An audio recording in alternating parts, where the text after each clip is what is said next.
Hello there, everyone, and welcome to the Overcast. I'm Justin, And I'm Brooksy. and together we're bringing you sunshine on a cloudy day. Yeah, you may have noticed we've gone back to the old intro, uh, which is not only from the beginning of the show, but we continued to do it after Brooksy joined for a while before we freshened things up with a bit this year. Well, the reason for us reverting back to the old intro is because there's a bit of housekeeping that we have to do before we get into this episode proper. The first of which is we have to announce that due to, let's say, creative and ideological differences, Nick has chosen to step away from the show for an indefinite amount of time, possibly permanently.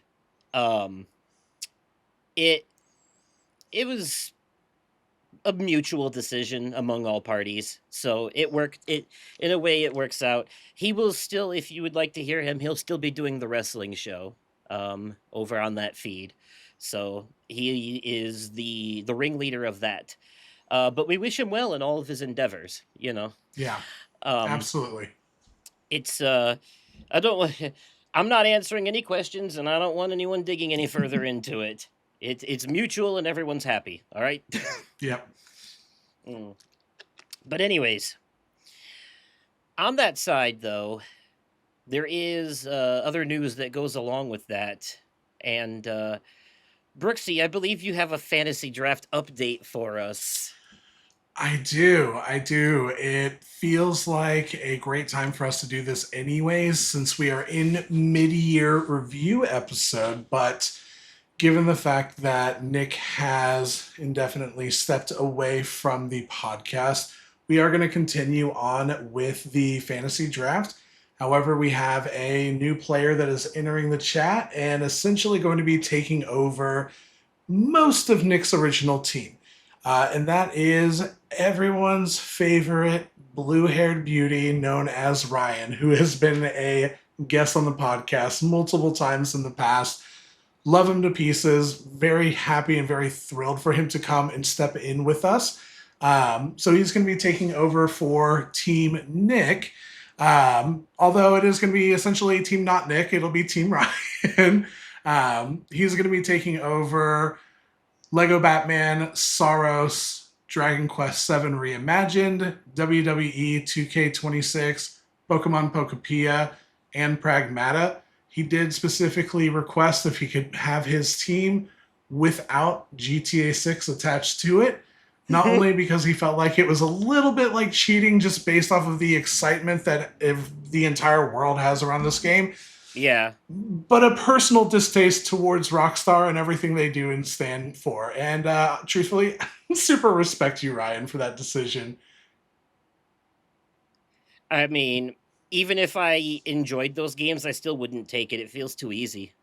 So It does. It does. So, with that being said, at least, quick hey, update. I have a challenge. Like I feel I'm gonna Mm, claw my. I'm gonna if no, I mean like on my draft is because I have at least 3 games that are in the 80s or higher, but then I have 2 that are in the hmm 70s. So, like, I gave myself a bit of a challenge. Like, if I somehow win this, it's because I clawed my way up there. Like, I earned it. You know what I mean? Oh, You know? I get it. I have one game in the 90s, and then I have 3 games in the 70s. Like, I Yeah. I'm struggling a little bit on my team, but do you want to go into a update on the fantasy draft before we go into life updates? Yeah, that was yeah, that's part of all that. Okay, cool. Perfect. So, coming out the gate, coming out hot, been a part of this fantasy draft for all of a couple days. We have Team Ryan with a total overall score of 84.16. Lego Batman has an 83 on Metacritic right now. Saros has an 87. Dragon Quest VII Reimagined has 83. WWE 2K26, which I believe is Ryan's favorite game so far this year, at a 78. Pokemon Pokepia at 89. And Pragmata at 85. Coming in second, we've got Team Justin, who is sitting at a 79.5 overall, with Resident Evil 9 at an 89, Life is Strange Reunion 71, Reanimal of 80, Neo 3 of 86, High on Life 2 of 71, Mouse PI for Hire of 80. He does still have Beast of Reincarnation and Phantom Blade Zero and has 2 open slots right now. And just to backpedal a little bit, Team Ryan does have 4 open slots right now. So he has a full pick of what just got announced from Summer Game Fest week.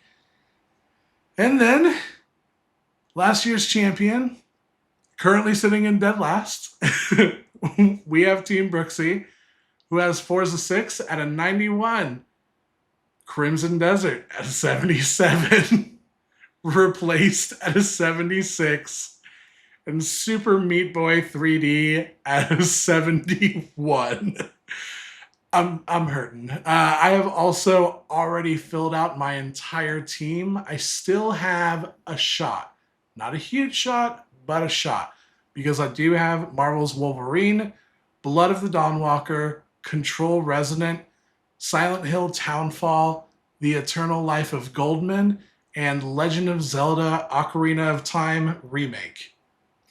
I feel like Wolverine and Zelda are going to be your Hail Marys in the long run.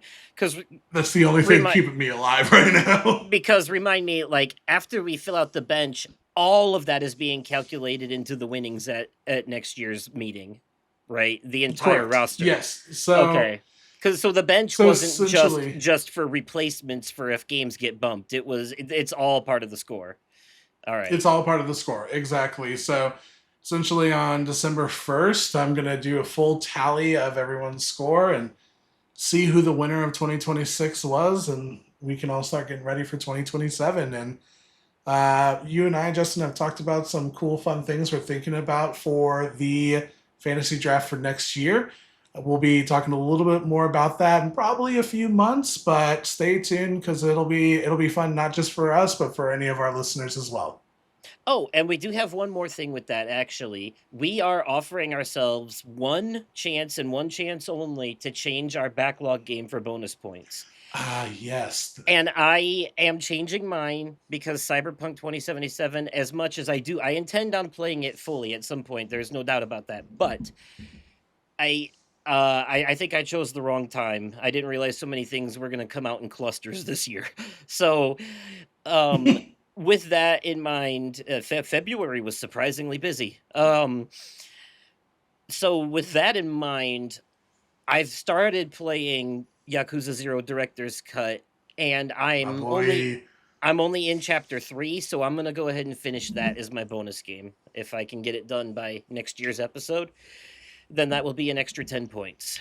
What about you? Are you changing yours? I don't remember what yours was, to be honest. I think The Witcher or something. So yes, it was not The Witcher 3. That's a long-standing game that I super love. But specifically, it was the DLC for Blood and Wine. I'd played the first DLC. I'd never played Blood and Wine, so and now there's a new DLC coming out. Well, so that's the thing is with all the rumors of a new DLC. That's why I chose it because I'm like, let me get myself ready. And yeah, Songs of the Past did get announced. I'm so excited about it for 2027, and I'm like, it's so far away. So it's supposed to bridge the gap into The Witcher 4, I think. Yes, that's exactly what it's for. And so I'm like, we'll probably do this back catalog extra bonus thing next year as well. Let me save Blood and Wine for next year. I'm starting to get a little burnt out going through Skellige and everything anyways with all the games that were coming out in 2026. And I've heard, not just from Justin and their personal requests, but a listener of ours who really, really, really wants me to get on the Remedyverse. And I'm talking about you, Mr. Rhino. I am going to change my backlog catalog game because I did buy it a couple of years ago. Because after Kingdom Hearts, I do want to do a retrospective on that too. At some point, the Remedyverse. Absolutely. And I am actually going to make it.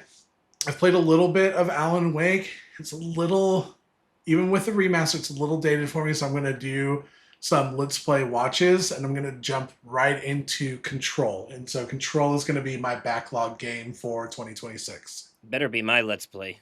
But you could You'll watch be my able to. you could watch Alan Wake. I will say Quantum Break isn't essential knowledge, but when you get to Mhm. Alan Wake 2 and its DLC, it definitely helps. I will say that Okay, much. cool. So Yeah. I So would maybe watch that too. okay, cool. Yeah, but I will be watching through Alan Wake. But I'm committing to the bit, and I look forward to talking about it later with you, gracious Rhino. Yeah, I'm going to be playing Control. you only need Alan Wake for Control, honestly. Okay, cool. And that's really only for its DLC on it. Okay, cool. Noted. Um Awesome. but for Alan Wake 2, you need Alan Wake and Hmm. Control. Yeah. So And yeah. I do want to say as well, Ryan is aware of the backlog, extra 10 points. I did give him a week to be able to kind of figure out what he wants to do for his backlog. So by next recording, we should have a fully stacked up list for Ryan as well. Okay. That's good to know. And yeah, I guess I should address what I just said recently. The you know, Nick has his whole life has just changed, and so he's gonna have a whole bunch of things going on coming up here soon. So he's really only gonna have the time and whatnot for his wrestling podcast. So I'm kind of hitting the reset button on the whole Kingdom Hearts thing I was doing with him, and it's gonna be a retrospective with Brooksy instead. Um, a retrospective for me, mostly for him too, but some of it will be new to him, which is going to be fun for me. So Yeah, and that's the that thing is I've played through a lot of the major titles. Naturally, 1 and 2, 358, Dream Drop Distance. Like I have a good understanding of the world and the universe. Birth by Sleep, I hope. Yes, Birth by Sleep as well. I've even Okay. played, what was it, point two. Like I've played a good portion of the games. I haven't watched the movies. I never played the mobile games, and it's also been years, since decades, since I played some of these games. Well, you played So 358, it's but you never played Coded, huh? So that ooh, no, I never that'll be played new. Coded.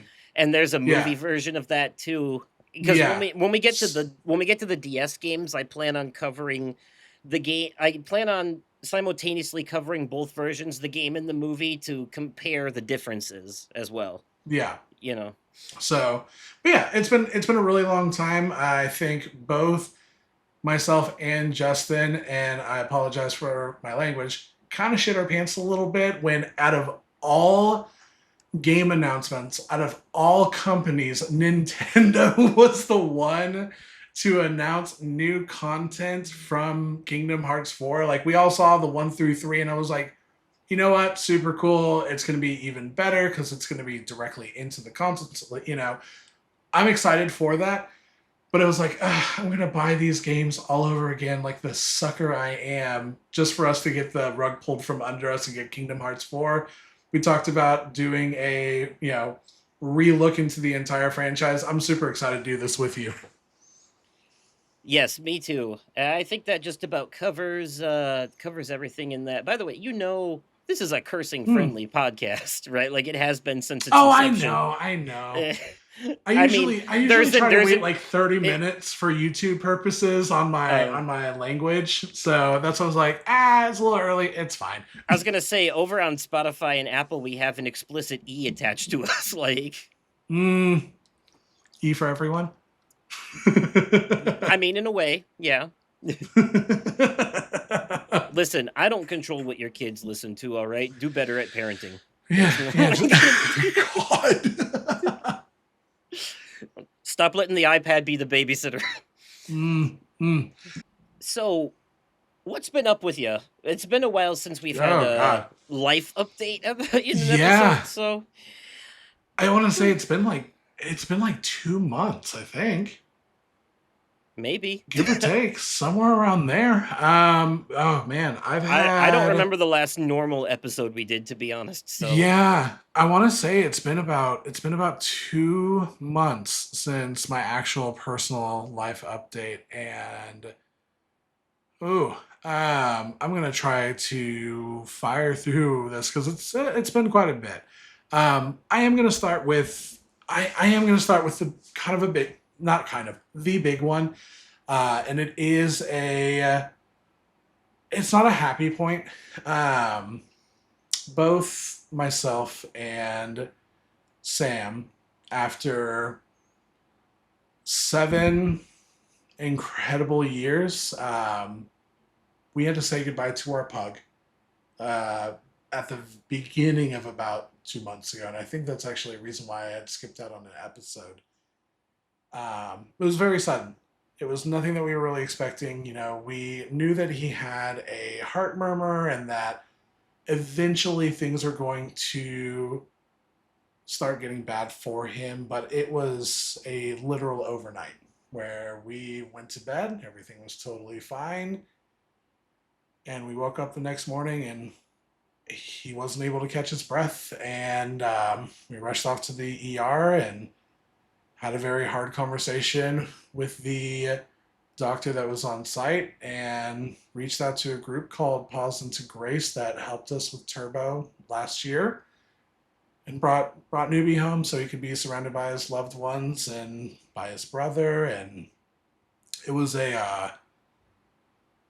I gotta tell you, it was hard losing Turbo, but Newbie was the very first dog that was given to me as specifically my dog, and was somebody I was inseparable with for that entire time. And Sam held him around like a little baby, almost 24/7. Like that little pug had my heart, and it's been a couple months. I'm still recovering. I'm still thinking about it daily. Um, and I will say, I was not anticipating this, but I Newbie left a really big hole in not only my heart and Sam's, but just in our house. It was quiet and just it felt too different. It felt too empty, and I wasn't really ready for a new dog.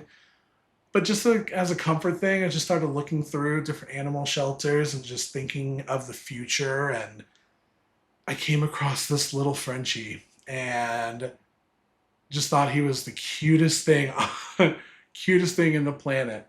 And this organization, I personally know someone who's a board member, and I reached out to her and was like, "Hey, I don't know if you heard about Newbie." And she was like, "Yeah, I'm really sorry about that." And I was like, it happens, because she actually used to dog sit for us. And it's like, out of curiosity, I was looking at y'all's website and I saw this little Frenchie originally named Opie. Um, and was like, is there a chance I can meet him? She was like, "Oh my God, absolutely. Like, you two are some of the best pet owners I've ever met in my entire life. Like, of course, absolutely."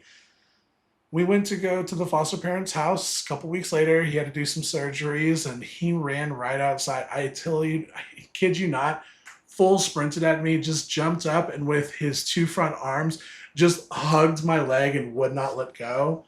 Um, I wasn't planning on 100% walking away with a new dog that day, but I did. I did, and he's been with us for a little while now. And I said originally his name was Opie. His name is officially Gimli, son of Gloin, for those that love Lord of the Rings. He's got a million other nicknames as well. It's also Gim Gim, it's Gimme, it's Gibby, it's the G Man, it's Goober, it's Wrecking Oh, Ball. Like that's awesome. he's got a million nicknames already. He is the sweetest little love on the planet. Um, I'm so happy to have You've him got to put a here. Gimli helmet on him at some point. Oh, I will. Oh, I will. And he will have his axe too. So Yes, I and I and a look, beard, yeah, and a I beard. look forward to it. Oh, I will. Don't you worry. That's my son. I am Gloin. My wife's therapist actually calls me Gloin because I named him Gimli. So, um, Yeah, there you go. you Gimli, know, son of Gloin. Love it. nothing is ever going to replace my pug. Nothing. My sweet little bean, my little chicken nugget. and I miss him deeply. But I do talk with Sam a lot about how Gimli feels like the best parts of both Turbo and Newbie, and that in a weird way, I really think that Turbo and Newbie and my best friend Tyler got together and we're trying to figure out the best pet for both Sam and I, and introduced us to Gimli, and he's awesome. He's just awesome. So that's been the sad to good news for me. Universe is funny that way sometimes. I had a cat once that was a tortoiseshell that I thought was a calico, so I named her Callie. But I got her as a I kitten. love it. I got her as Yeah. a kitten. Some lady said she found her in a box on the side of the road, and so I got her as a kitten, and she grew to be like a good 7 years old. But I lost her at a blood Yeah. tumor. I lost her to a blood tumor. She could have lived a lot longer, but I lost her Mm. to a blood tumor, but then like a year or two later, my mom's cat my mom's cat had kittens and one of them was a tortoise shell that looked almost exactly like her. Oh my So goodness. Yeah. I was like, well, this one's mine. And Yeah. I named her Amicia after Amicia Daroon from Plague Tale Innocence. And Oh, awesome. yeah, the vet has no idea how to pronounce it. But and she's my baby now. uh I get it. Listen, Gimli's name was almost Henry for Henry of Skalitz from Kingdom Come Deliverance 2, and she was like, I am not about to call this sweet, adorable little Frenchie a grown ass man's name like fucking Henry. It was like, all Come right, here. fine. That is kind of like naming a dog And something like like I'm Steve thinking of like, or well, so Joe. I'm thinking of the song in Kingdom Hearts, or not Kingdom Hearts, sorry, Kingdom Come Deliverance 2, where these two bards are singing to Henry, going, Henry, our hero Henry. And so that was what I was thinking of when I was looking at him. But no, he's Gimli. He's the G Man. He's our Gim Gim. Like I love that. I love that guy. Otherwise, some other things. I had my birthday recently. Sam surprised me by having my little brother come into town. So his first Yeah. time spending, yeah, it was his first time spending real time in California.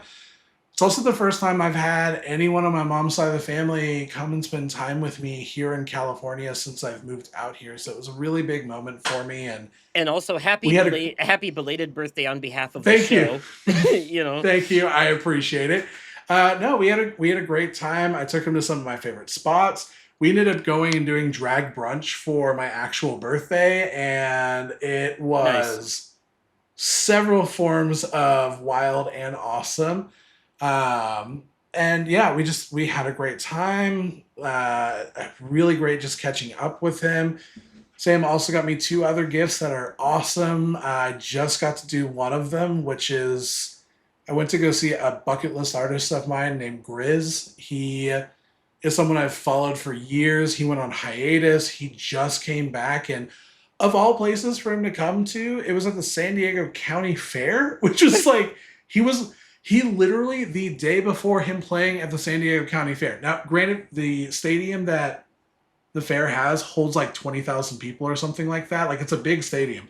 But he literally was at Bonnaroo the night before in front of an 80,000 person crowd. And then the next day, he's in San Diego at the fair. And like, it's just so weird. I never I thought I'd love get to see how him, let the alone at the fucking fair. the county fair in your area has like a whole ass like rock concert stadium. Meanwhile, Oh, yeah. the county fairs in my area are basically a bunch of like rickety rides thrown up by drunk teenage carnies in some farmer's backyard. Like it's Dude, our lineup is wild. Like, cause it's not just like Grizz, like Good Charlotte plays next weekend at our county fair. Like, it's so dude, California is not a real state. I swear to God. I don't even believe this is a real state and I live here. The other thing that she got for me, which will be next weekend, is I get to see another bucket list artist of mine. She got us these like little VIP beach lounge area seats and to go see Kid Cudi, who I have been following hey. the the prayer in 2006 2007 MySpace era. Like I've followed him for Oh my god, that's 20 years. I want to kill I like myself. a lot of his Uh, songs. Day and Night still slaps. oh, It's dude, one of the my whole go Pursuit tos. of Happiness, Pursuit of that Man on the Moon Happiness. one. Pursuit of Happiness was the end credit song of that Pete Davidson movie, The King of Staten Island, and Oh that's when I yeah, first dude. heard it. It was really good. Listen, like King Wizard, Unfuckwittable, like I literally like Man on the Moon, 1, 2, Mr. Rager, and 3, like I love Kid Cudi. I have an immense deep love for Kid Cudi. I'm so excited to finally get to see him. And we've got these again. It's like this cool little like they have like a beach area that's in the lawn area with like these beach chairs. You can just like hang out and lounge and just watch Kid Cudi play. And I'm like, this is so cool. I'm so excited. I'm in my mid 30s now. I want to be comfortable, not be in pit these days. Like this is so much cooler for me. So, I'm sure there's a lot of things outside of that. Work's been really, really good. We just had a new coworker who's someone I used to work with at my staffing firm just joined. She and I just got our very first placement together yesterday. Thank you, Kate. You rocked for that.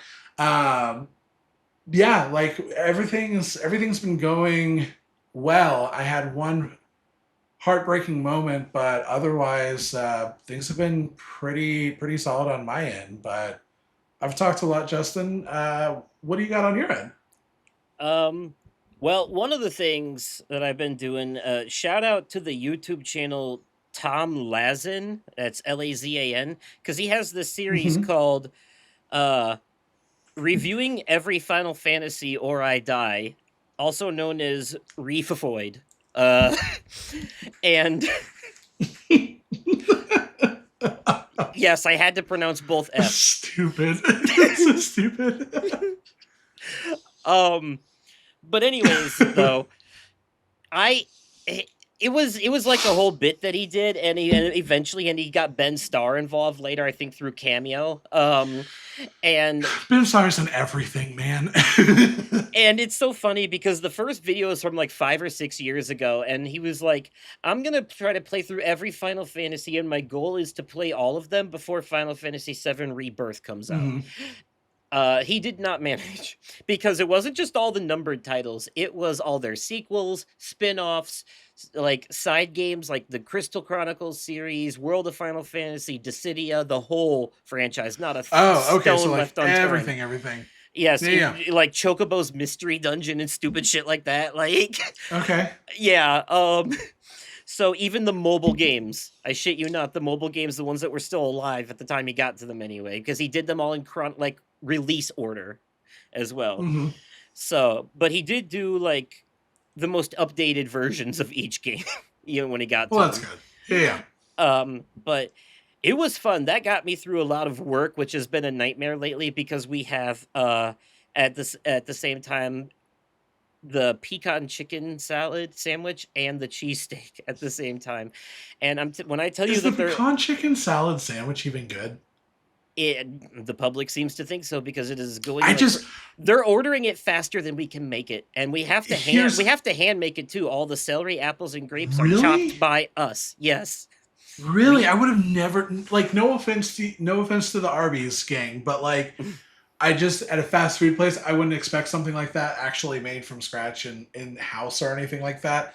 and Um, then it's like I'll tell you exactly too. It's basically 4 pounds of chicken, 2 pounds of mayonnaise, and then like a pound of diced apples, a pound of chopped grapes, and 8 ounces of chopped celery, and then like an ass load of pecans all mixed together. okay.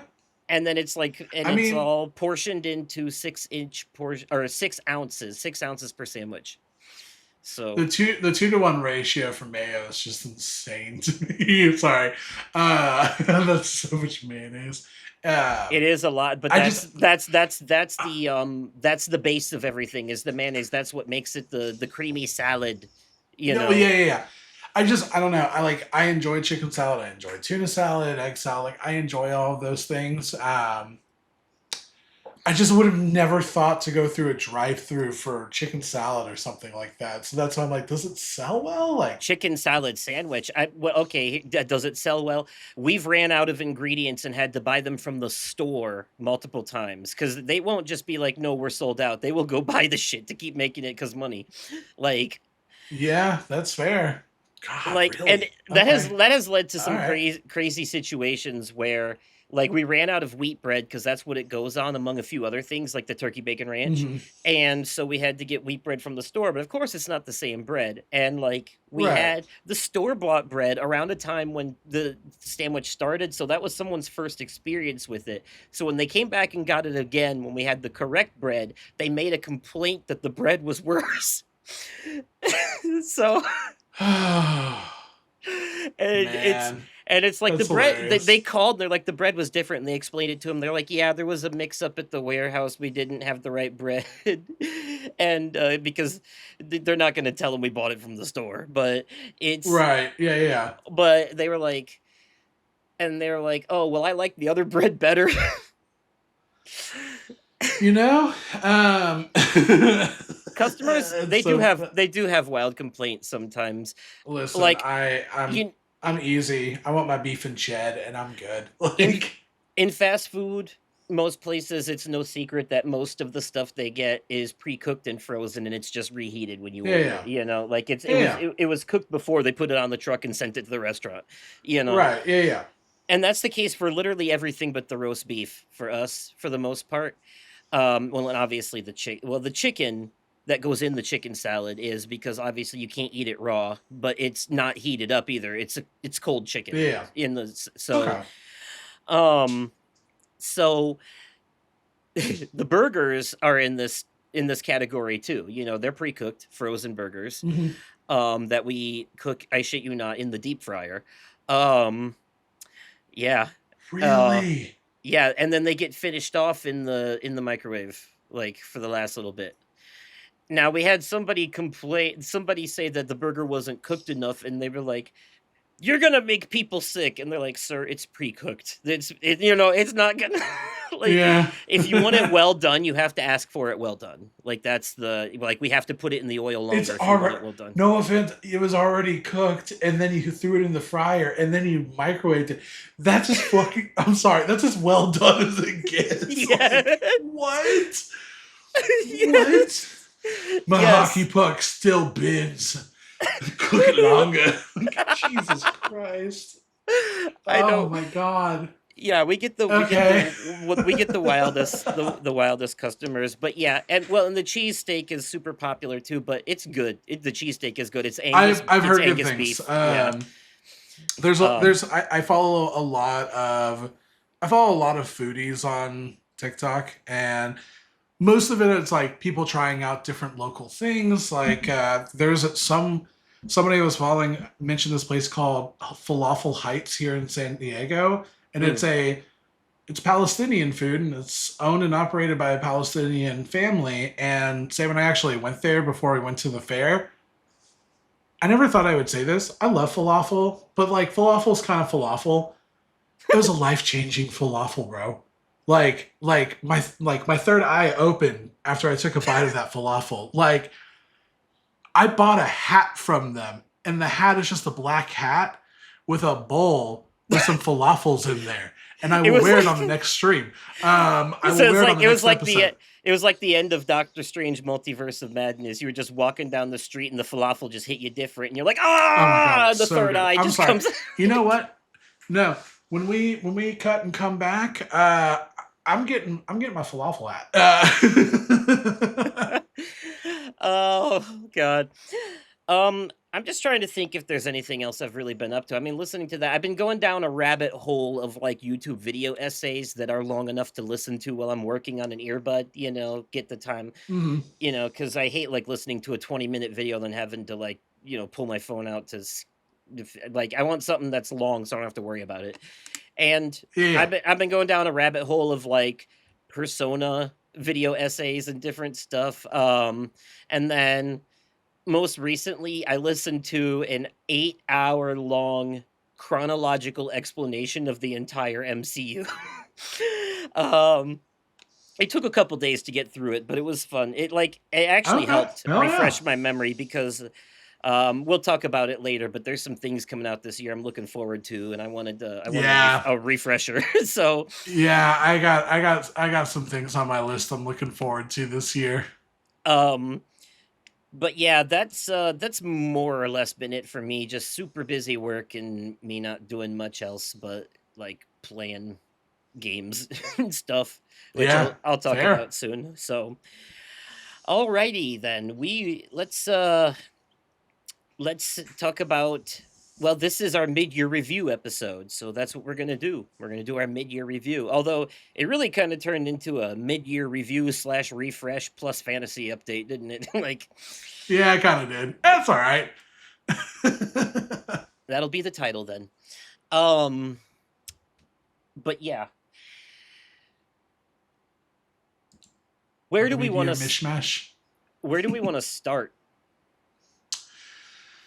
Ooh. I Mm. think I'm the thing I'm most confident about is my movie of the year so far. see, I would say I'm pretty confident in every different category, so I'm pretty open. I think my categories that I have the least amount in is going to be music and TV shows. I've got a decent amount with movies, and I've got a crap load with video games. I've Oh, I take that back. Actually, music is going to be a very easy one for me too. I almost forgot yeah. that album came out this year. But I talked about it earlier in the show this year. So, Is it the new Gorillaz album? yeah, it is the new Gorillaz album. It's The Mountain. It's The Mountain by Gorillaz. Like, no Well, doubt. why don't we use this? I Why don't we use this starting with music for our mid-year review and our favorite yeah, why things? not? And I'll be honest, like I said before about that album, it's like a celebration of life and death. It's all based in like Hindu culture and their like spirituality. Mm-hmm. Speaking of like third eyes and shit, um, moonbeams and all that. It is beautiful. It's a beautiful album. It's very culturally diverse too, especially in the amount of featuring artists and the fucking 9-minute music video for it still slaps, and the song "The Moon Cave" I listen to on repeat quite frequently. I think it might be my new favorite Gorillaz song. Listen, I've listened to Gorillaz for a long time, and I'm not talking about just like Clint Eastwood kind of things. I think I Hmm. dropped off them probably like 8 years ago or something like that. I haven't listened to their last two, maybe three albums, but I do like the Gorillaz. I will absolutely go and check that out. I Because I think you again would like really like "The Mountain." Honestly, there's a lot of album. I mean, I would go back and give the stuff you missed a chance at some point too. It's not all great, but there are some bangers in there. Absolutely. yeah. Like Humans has a couple of songs I really like, but Song Machine has a song called Pac-Man featuring Schoolboy Q, and it is in my top 5 Gorilla songs. Easy. Okay. Hey, listen. On a personal level, I deeply love everything that the Gorillaz stands for. So of course, I'm personally super down, super down. Favorite album for me is actually different than my favorite song so far this year. Like not on that album at all. Like I have a favorite song and then Hmm. I have a favorite album. Two completely Oh yeah, different genres too. my favorite song is definitely on the album I mentioned, Yeah, yeah. I favorite "The Moon album Cave." though, because I actually looked through and I was like, there's been one, two, three, four, five, six, 7 albums I've listened to in its entirety so far this year. And that would be Kid Cudi's new album, Have You Been to Heaven at Night. I'm a sad little boy. I do love Joji, formerly known as Filthy Frank. And his Piss in the Wind album is actually pretty solid. It's not as good as his past two albums, but I do still like it quite a bit. Millennium's new Odyssey album. Shout out to Ryan because he really does love cranking his hog. Bill Murray, Kinda Hard, is a really, really good album. Kneecap, I know I've talked about them before. They finally came out with their next album called Fenian, and it's excellent.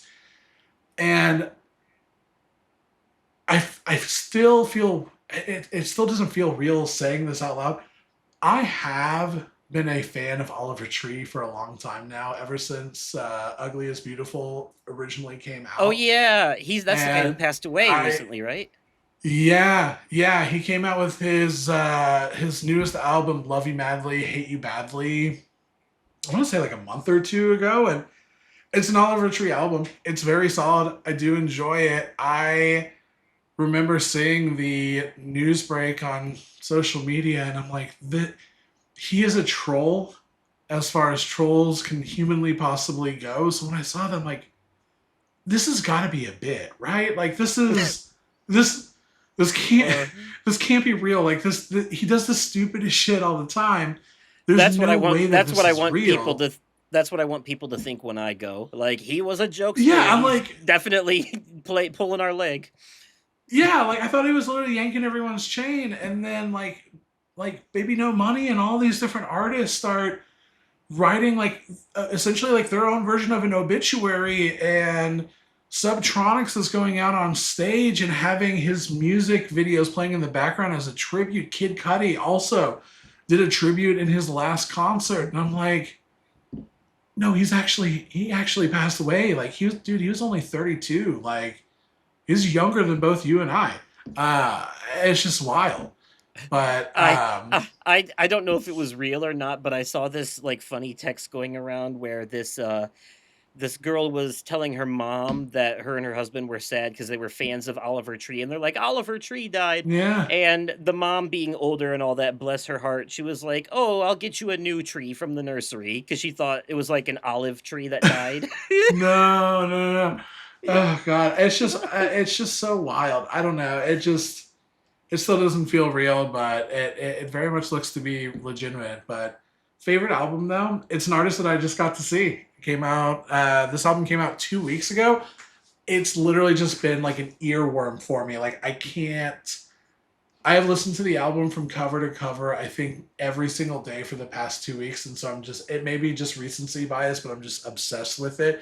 It's Grizz's new album. It's called Future Funk Volume 1. And if for listeners that have never heard of Grizz is a electronic artist that does dubstep, but incorporates like a 70s style funk to it and a lot of saxophone as well. And he actually plays the sax live whenever he's on stage. It's his own music on top of him DJing, on top of his dubstep tracks. And like when he announced his return, I was like, there's no way. And the fact that it's not even been a full year and we have a full album and it slaps, it's so good. I do have to say, even though it's the funniest title, Rump Shaker is my favorite song off of that entire album so far. But it very well could change. So that's favorite album for me. Favorite song on the other side of the world from a little pop punk artist named Jairus Johnson has become a full fledged anthem for me that I will force upon anyone that will allow me to. And that is the hit song Hell Yeah Brother by Jairus Johnson. It is Okay. the corniest shit on the planet. And I love it wholeheartedly. I've shown it to everyone I can, showed it to my dad and all of his friends. I'm going to be going to an Ole Miss football game. They said, you know, we're going to be putting this on in the middle of tailgating. We're going to get drunk and we're going to be belting this out. I'm like, hell yeah, brother. Like, oh God, I'm so in. It's such a great song. It's a song that I'll be listening to probably for the rest of my life. That's my favorite song. What was your favorite song off of the Grills album again? The Moon Cave, and it's featuring. It's got a couple of different artists on it. It's got Bobby Womack, and are you familiar with a rapper called Black Thought? Um, That sounds familiar. I'm not like immediately off the top of my head, but it sounds familiar. he features in Gorilla stuff quite often, and he. So the opening of the song is very. The song comes in three stages. The opening has this very like Indian music sounding like Bollywood style like feel Okay. to Yeah, it, yeah, yeah.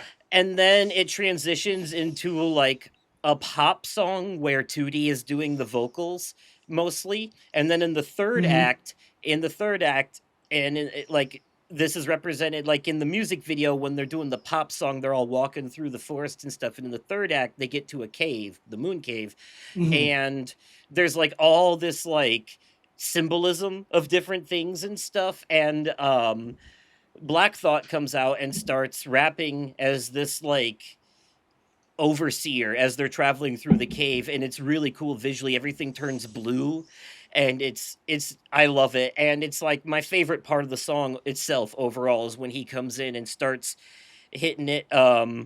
He's the one that Mm-hmm. did that line I mentioned before, that line that embraces the entire Gorillaz theme, where he says, Mm-hmm. is it hip hop, is it gothic, does it fit into the corner pocket, you know? It's kind of like Okay. Yeah, yeah. yeah, because Gorillaz is very well known for being a very experimental band that does all kinds of music, but very often featuring a lot of underground rappers in their songs as well. Um, so yeah, that's my favorite song is The Moon Cave, because that song, the whole album, if you listen to it from start to finish, just takes you on it. It's one of the, it's Gorillaz usually does concept albums, which are meant to be listened to from start to finish, so that you feel like you're going on a journey, you know, Yeah. through the whole thing. Like Demon Days starts off apocalyptic and then ends up hopeful at the end, and like their album Humans, which they made around the time of the Trump presidency, is basically a bunch of like chaos and anarchy in the first half, and then it's a party at the Mm-hmm. end, a party at the end of the world vibe in the second half of the album, you know. Okay. And it all just fits. Song Machine in particular, each song they did a music video for, that if you watch them in order, it's like watching a season of a TV show. It tells a whole story for that whole album. Okay, cool. So Sick. yeah, I love Gorillaz for that. So the Moon Cave, or not the Moon Cave, the mountain, the whole album itself is very much Mm-hmm. meant to be that way. You know, it's very much meant to be listened to from start to finish. And the Moon Cave is actually the second song on the album. It actually starts with like a short intro, and then it's the very like first actual full song on the album. Yeah, yeah. So I'm like, oh, they put the best one at the top. I love that. um but yeah, that one, yeah, the Moon Cave. Let's see. Well, I'm pretty confident on my movie, so I'm just gonna throw that out there for me so far this year, and Okay. this may change by the end of the year, especially with how good some things are looking. But Mm-hmm. so far, it's Undertone, I think. And granted, I haven't seen Really? a lot of movies Okay. this year. I It's slim pickings for me, but that's, I don't want to say though, because as far as horror movies go, that one was so unique. It deserves some kind of like, if I did a top 10 movies of the year, it would be in there. You know, Yeah, yeah. it's got something special. The way that it plays with audio and the way it plays on what you don't see is scarier than what you do. It's the perfect horror Yeah. movie, honestly. Like it is the perfect horror formula in my opinion, that movie. I mean, and you got to think. I mean, for just you and I's personal sakes. I mean, we're on a podcast ourselves, so like it adds that Yeah, extra. It has that extra added layer of like, relatable. I guess, yeah, relevance for both you and I. So Now, to be fair, I haven't seen a lot of the big stuff this year, like Project Hail Mary, Toy Story 5, Scary mm-hmm. Movie 6. I haven't seen any of that shit yet. So, No, I actually had to sit down and think. Normally, at this point in the year, I've normally seen like 20 movies at this point. I I have think I've been. seen Undertone and Iron Lung. I meant to watch Over Your Dead Body before we did this, Mm-hmm. because that's out now and I just never got around to it, but I Mm-hmm. am gonna, because that is a horror comedy about a couple that hates each other trying to kill each other in a secluded cabin. But Mm-hmm. it was directed by Yorma Tacone of The Lonely Island. So Oh, okay. Yeah, same yeah. reason I want to see I the Naked Gun reboot, because that one was directed by Akiva, Okay. Yeah. which No, is I've another member of the Lonely Island. I've again, I normally would have already seen at least 20 movies by now. I've only seen 8. I'm just giving away my money to AMC at this point. Um, but of the 8 movies I've seen, and I'm sorry, it really just frustrates me to no end that my favorite movie so far this year, and I do struggle to think of a movie that I'm going to love more, is Project Hail Mary. I can't believe I'm saying that a sci-fi movie is my favorite thing that I've seen this entire year. And not to say that the other movies are bad. Undertow was great. What is it? Mortal Kombat 2, man. It's just so much fun. They Will Kill You, a ton of fun. How to Make a Killing was also a lot of fun. Ready or Not 2 was a lot of fun. Good Oh Luck, Have yeah. Fun, Don't Die was really great. And but that's really all I've seen. I literally, I Oh, sat there and and I was like, what? I haven't seen the new Mm, Super Mario movie yet either, but I hear that this one is I haven't basically seen that just either. a string of references back to back with the idea of a plot tying them together. Like, Yeah, I have those like movies that are out that I do want to see. I just haven't gotten around to it yet. And I'm just gonna pick a handful of the highlights of things. Is yeah, Super Mario movie. I really want to see Obsession. yeah, yeah, yeah. I really want to see Is God Is, which is like this like revenge thriller of this mom sending her two daughters to go beat some ass, and I am here for it. I really want to see it. I do want to see I Love Boosters very badly. The Death of Robin Hood with Hugh Jackman just came out, I think this weekend. New A24 movie that I really want to see. And I've heard awesome things about The Furious that also just came out. Like, there are so many good movies Yeah, there's a that have couple already come out this year. there's a couple horror movies on my list besides Obsession. Also, I want to see Passenger and Hokum. I want to watch, Yep. and then I already mentioned horror comedy Over Your Dead Body. Mm-hmm. So those are all on my list to get to eventually. I mean, I Yeah. literally just finally watched Zootopia 2 like last month. So like, Ah, you know, it's so good. I it enjoyed Zootopia too. it was, and Andy Samberg was in it. I didn't know that, but going into it, I was Yeah, I very didn't know he was surprised. going to be in there either. I loved his character, honestly, Paubert. Oh, he was. Yeah, it was super super good. But yeah, still haven't seen Disclosure Day. That also just came out, didn't it? Yeah, yeah, yeah, The yeah, new yeah. Steven Spielberg movie. Yep, yep. I have my own personal feelings about Steven Spielberg. Like, I respect the craft. I struggle with the individual himself for just a myriad of reasons I'm not going to get on the podcast. But I will eventually see Disclosure Day. It'll be one of those. I find my own way to watch it at some point. Oh yeah, then there's that movie that just came out about the Backrooms, based on the Backrooms Oh lore. yeah, yeah, yeah. The So the inter, the I never internet got creepy into pasta. it. Yeah, I never got into that internet creepypasta. So I'm really happy for a lot of the Gen Z kids that grew up on watching Backrooms and super love it. I'm so happy for them, and it seems to be a I was huge gonna success see, for yeah, it's a A24. it's a fairly recent thing, like past couple of years. All I know is like I have a general idea of the lore. All I know is that it's like Mm-hmm. a liminal space that you can glitch into out of reality, and Yeah. it's like and by liminal space, it's like that like empty office space with the yellow walls and like the squishy Mm-hmm. carpet, like you can picture Yeah, it, yeah, yeah, you know, and it's supposedly haunted by creatures, and it's like the deeper yeah, you yeah, go, the deeper the lore goes. It's like there's a lot of extended lore. It's like almost as expansive as the SCP Foundation at this point, which was our yeah, backrooms. SCP Foundation was the millennials creepypasta yeah, growing up. yeah. You're right, and it does look good. One of Sam and I's friends actually just went and did a double feature. I think either yesterday or sometime this week, and went and saw Backrooms and Obsession, and she was like, "I didn't understand either of them and why people think they're so scary." Like, I should have gone and seen a different. I should have seen Hokum or something else. And I'm like, I'm sorry, dude, but Oof. it's horror. Horror is also a very subjective thing. Yeah. So it's what Obsession, is I it for think is her? Obsession. I think is more about the message. I don't think anyone's calling that movie Yeah, scary, but it's definitely, it's like uh, an unsettling kind of a thing. yeah, unsettling. I think would be the right word. Now I have not seen this movie, but can I dog on on one movie just for a quick second that did come out this year? And it does hurt me to dog on it, but it does feel important. Have you heard all of the controversy around the movie Stop That Train? I've never even heard of the movie Stop That Train. So it's a queer film, and it's something that was done by RuPaul from RuPaul's Drag Race, and a cast of just entirely drag queens.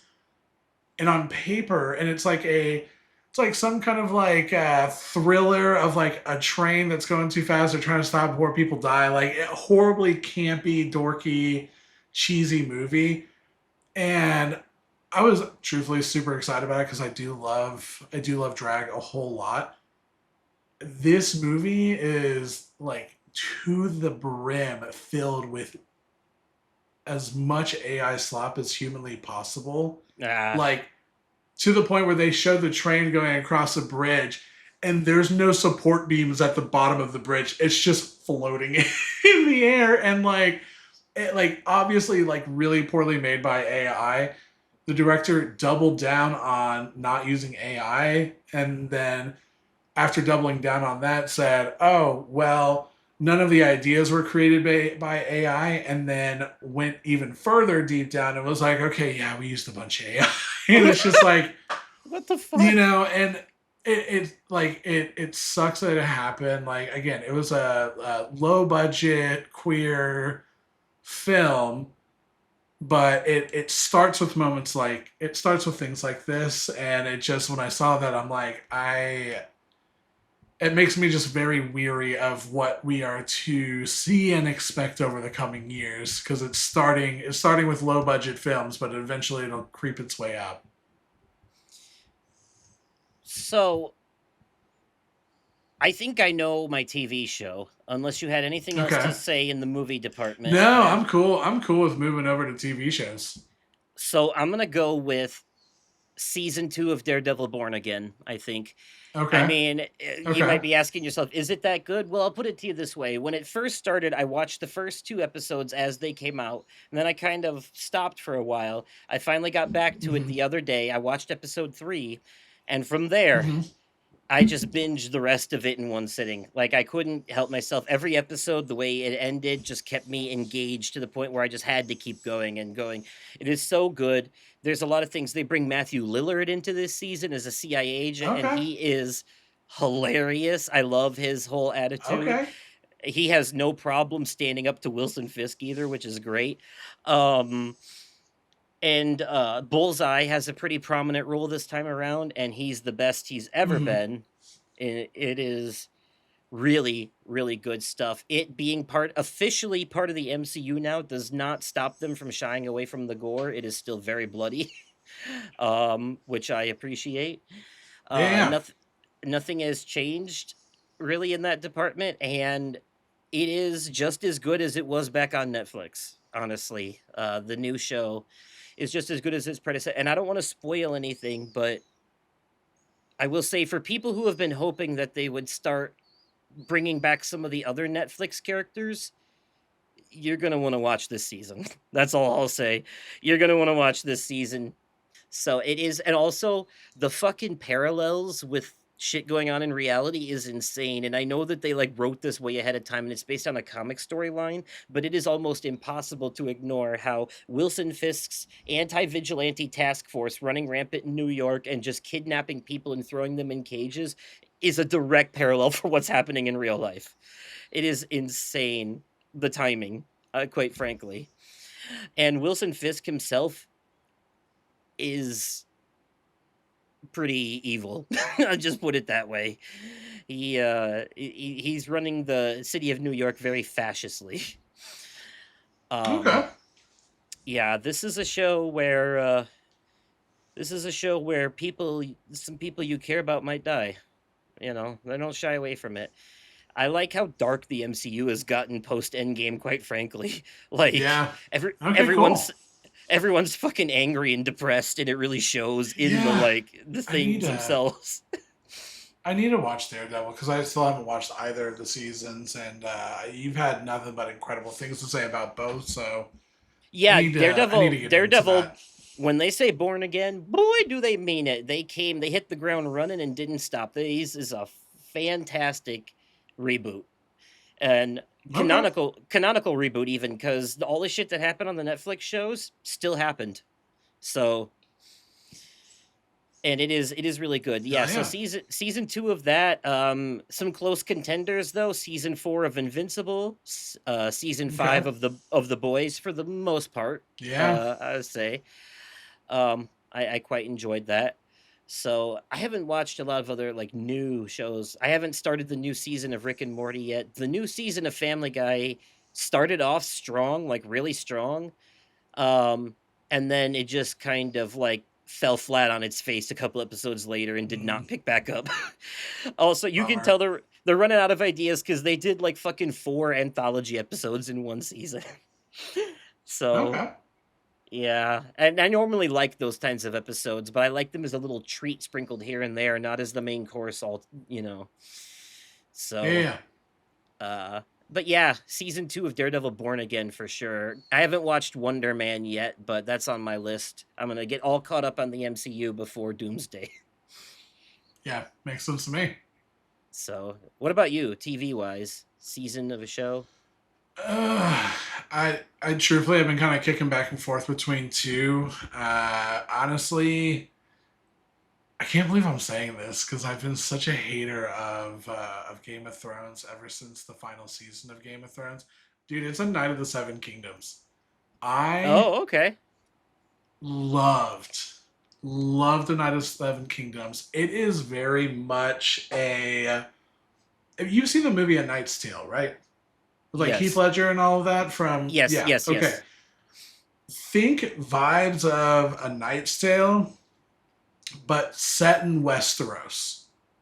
Okay. And that's what A Knight of the Seven Kingdoms essentially is. It is about a no noble, no nothing homie named Sir Dunk and his shenanigans. And again, I don't want to go into an immense amount of details about like what the season is about because I think it's 6 episodes. Like it's not super long or anything like that. I think it was originally intended to be a limited series, just a quick little story, but there was a lot of success behind it. So I think they're going to do a second season, which would be awesome.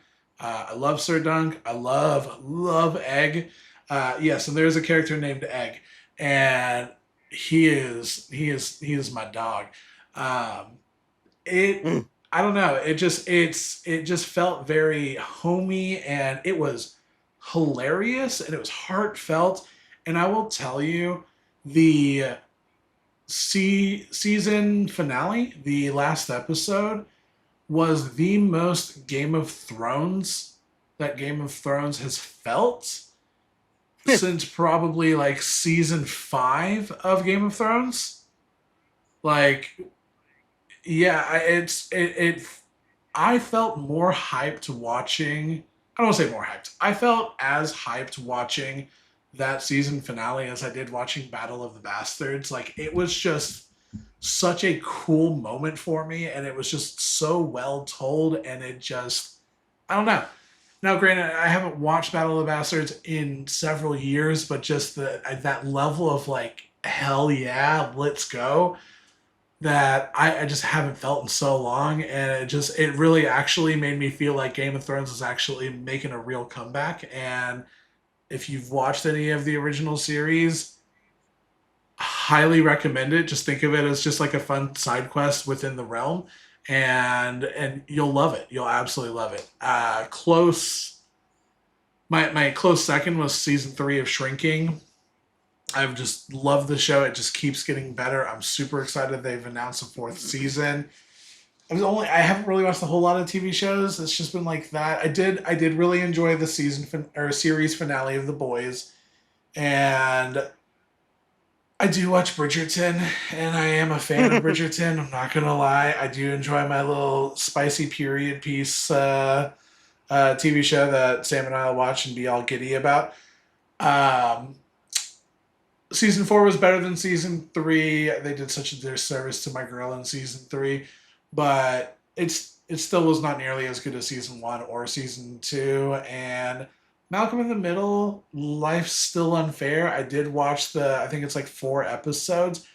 It was really fun getting to see the band get back together. But otherwise, like it was just a fun 4 episodes. It wasn't anything that I necessarily like needed or like feel complete having it in my life. You know. I do want to shout out two other things now that I think about it. I want to say, Mm. even though it's one of those shows that starts last year and ends this year, Oh yeah, since yeah. I would count that. since it ended this year, I count it. Yeah. Um, this late season 51 of SNL has been pretty much hit after hit. There wasn't a single episode that I thought was bad, and I can't say that about every season, you know. So I thought, Good. and the new cast, like for being brand new people, they really hold their own. They really took off, you know. All So right. um and so whereas Family Guy continues to decline in quality, I feel like American Dad continues to get better and better as it goes, like Mm-hmm. or at least at the very least it peaked and plateaued and it's maintained consistent quality, like Mm-hmm. it hasn't gotten worse. It's still good. Um and this latest season is no exception, and it's crazy because they moved from Fox to TBS and now they're back on Fox again, but it hasn't hurt their quality yet. Um, and I'm just waiting to see Cool.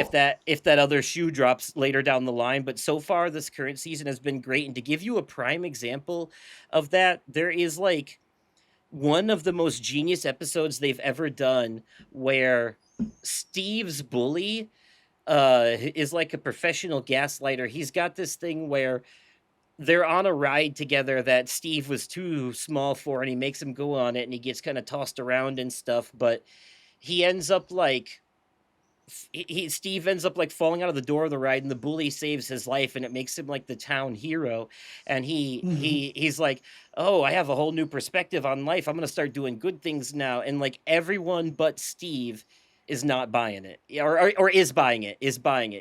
Yeah, yeah. They're like, "Oh, he's turned over a new leaf and all that and all that." And Steve's like, "I'm on to you. There's something going on," and throughout the episode, you really start to believe the bully has turned over a new leaf and Steve just can't get over the trauma, and it's like you can't blame him and all that, but like at the by the end of the episode, he's like Steve ends up in the hospital from some kind of accident. I can't remember what it is, and the bully's there to take care of him and all that. But then when they're alone, he reveals that he hasn't turned over a new leaf. He's still the bully he was the whole time. And he's like, I've learned a new form of bullying, a new form of long-term gaslighting bullying that is like it's the fucking craziest plot twist. And I was like, holy shit. They do kind of give you a little bit of catharsis though in the post-credit scene in the future. They finally find Mm-hmm. proof because of new technology of what the bully said to Steve on his own. Like they can get the memories extracted from him and stuff. And they're like, wow, you were Mm-hmm. telling the truth the whole time. It's like fucking 70 years later and he's an old man. And he's like, I told you. And I'm like, God, American Dad, it just that one rarely disappoints, I think. So like, and Yeah, I thought yeah. that was a very clever, well written, kind of horrifying episode, if I'm being honest. Like that had like old Stephen King horror story vibes, quite honestly. You know. Yeah, yeah. Um so that's TV shows. I guess video games now. Yeah, I'll let you go that's the meat and first. I'll potatoes. let you go first because I'm still trying to decide if I'm being honest. Yeah, I mean, I truthfully, I'm kind of the same boat as you, man. Like, Well, I thought first for I want to sure say, you were gonna say Pragmata. Um, well, it's tough, man. It's tough. and you've Because played here's the more well, than first me. thing, yeah, I looked at it. I've played through 13. Not I've not beaten 13 games, but I've at least put in minimum couple hours into 13 different games this year, which is wild. Especially because I said at the beginning of the year, I was like, hey, I'm gonna peel back on my volume of gaming, and I was wrong. I was so wrong. I was so wrong. Well, I've played quite a Um, few things myself this year. Reanimal, Little Nightmares 3, Directive 8020. mhm, I mhm. can't. I guess I count Sleep Awake, even though it came out in December. But for video games, the cutoff point is Mhm. November because of the Game Awards. So, Yeah, yeah, um, yeah. and that one was Oh God, pretty that good. means yeah. Um, That means I have to. I also need to include Skate Story too. yeah, Mouse PI for Sorry, Hire. 14. I would say Mouse PI for Hire is pretty high on my list right now. Um, I I will tell you in no discernible specific order. I would say top five that I've played so far, and not in any kind of ranking or anything like that. I would say would be Mina the Hollower, 007, First Light, Forza 6, mm, Mixtape, and Pragmata. yeah, and Those are they're all in my top five right now. I've played Mixtape. I don't know if I would call that game of the year material though. It's really good. It's a 9 out of 10 game within the confines of what it is. But Yeah, I would say like it'll if not my top 10 when we get to the end of the year between you and me, it'll at the very least be an honorable mention. Like it will be discussed in that top 10 discussion that you and I'll have at the end of the year. But I see it being on my list probably. Um yeah, let's see. I I've all right, played yeah, you're yeah, Mouse PI for Hire. There's a couple of things I keep forgetting oh, Life is Strange Reunion. mm-hmm, I've mm-hmm. played. I got Neo 3, Crimson Desert, RE9, Yeah, Resident Evil Requiem and Pragmata, which I haven't Romeo is a Dead finished, but Man. I want to play that. I have Romeo's It's on my wish list. I do it, want to it, play. it is a lot of fun. Dead as Disco I've also played. Saros I've played. There's Skate. musical turn-based RPG called People of Note that I want to play. It looks really fun. It's very Mm-hmm. thirsty suitors coded. Yeah. The only two games that are currently out right now that I have not played that I do want to play is Directive 8020 and Lego Batman. And Lego Batman.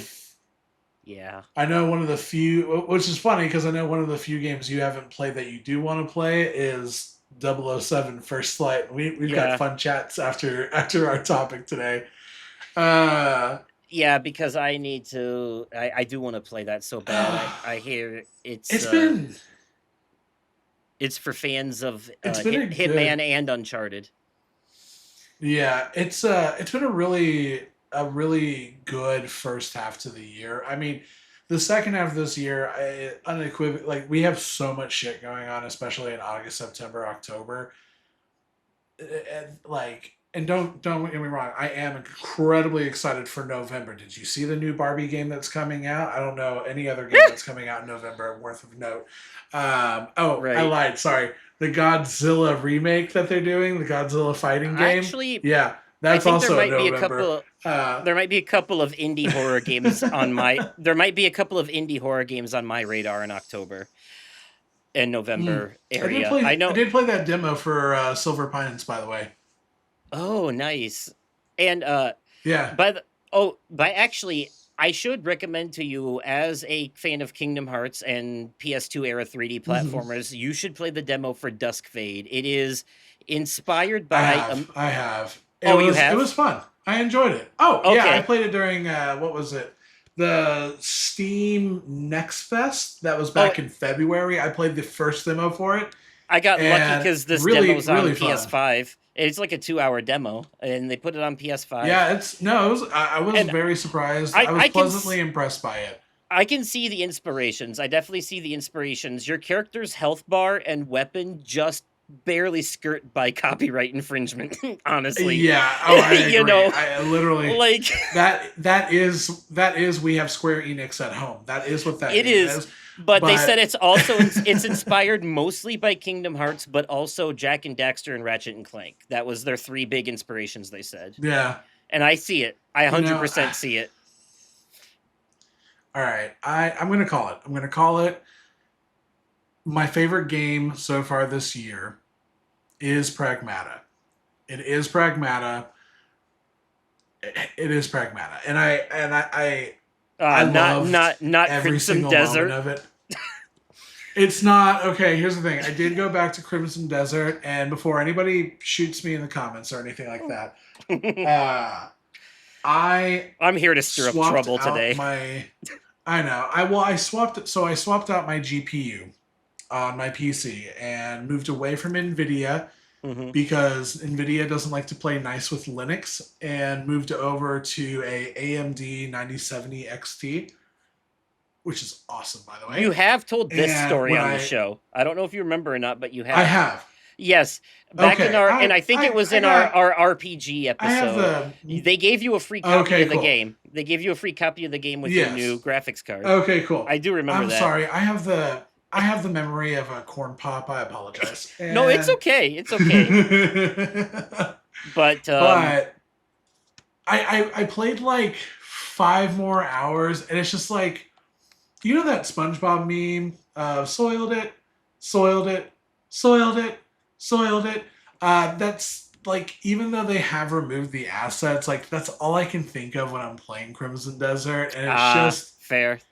it's just tainted it for me, and it's such a massive game that I'm like, there's so many other things that are coming out right now. It's been soured for me.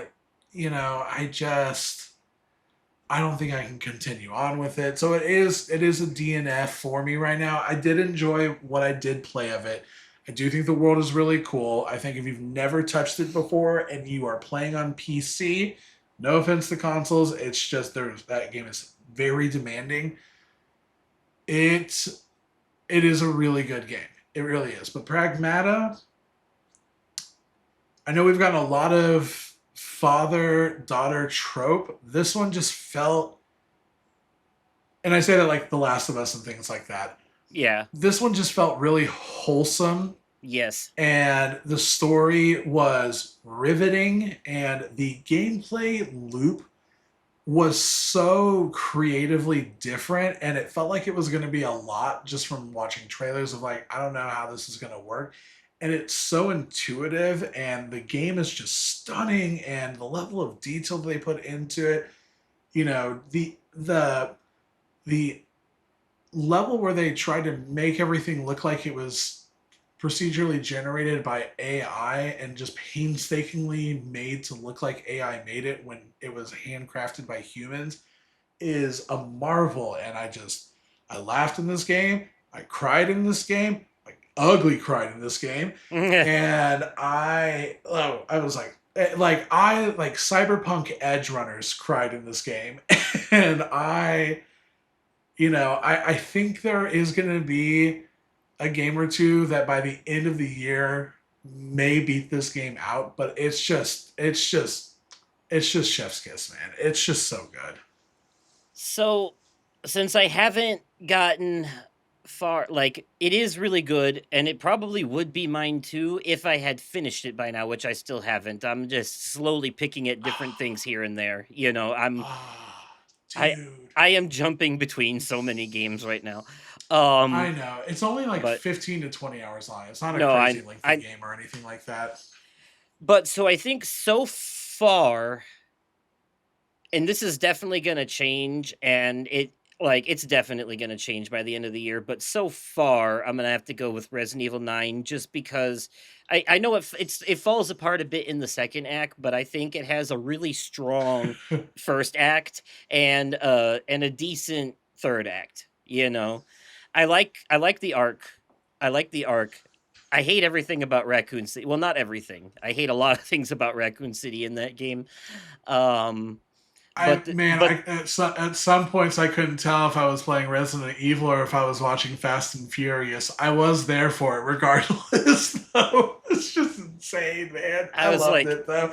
I was like, hey, I enjoyed it. I enjoyed it a lot. you got a bit of mercenaries in my single player campaign, Yeah, Capcom. I think uh I will say I think there are. I personally I do think that there are better Resident Evil games. I think it mhm. now that the dust has kind Like of settled. 7. I think it got yeah.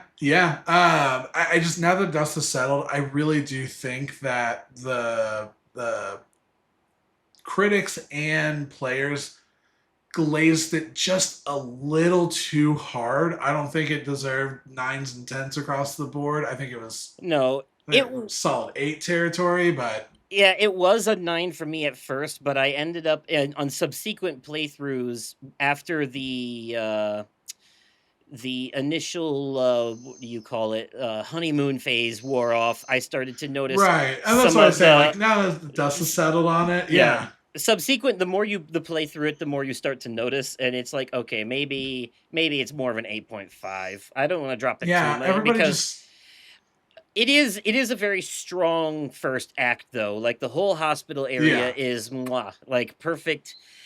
Oh, I Like agree. The everything with first act is Grace by there. far the best part of the whole game. And the switching up between them where you get like these little moments of breather from the horror with Leon's action bits and the way they handle the swap between first person and third person. It is like there's a lot to love there.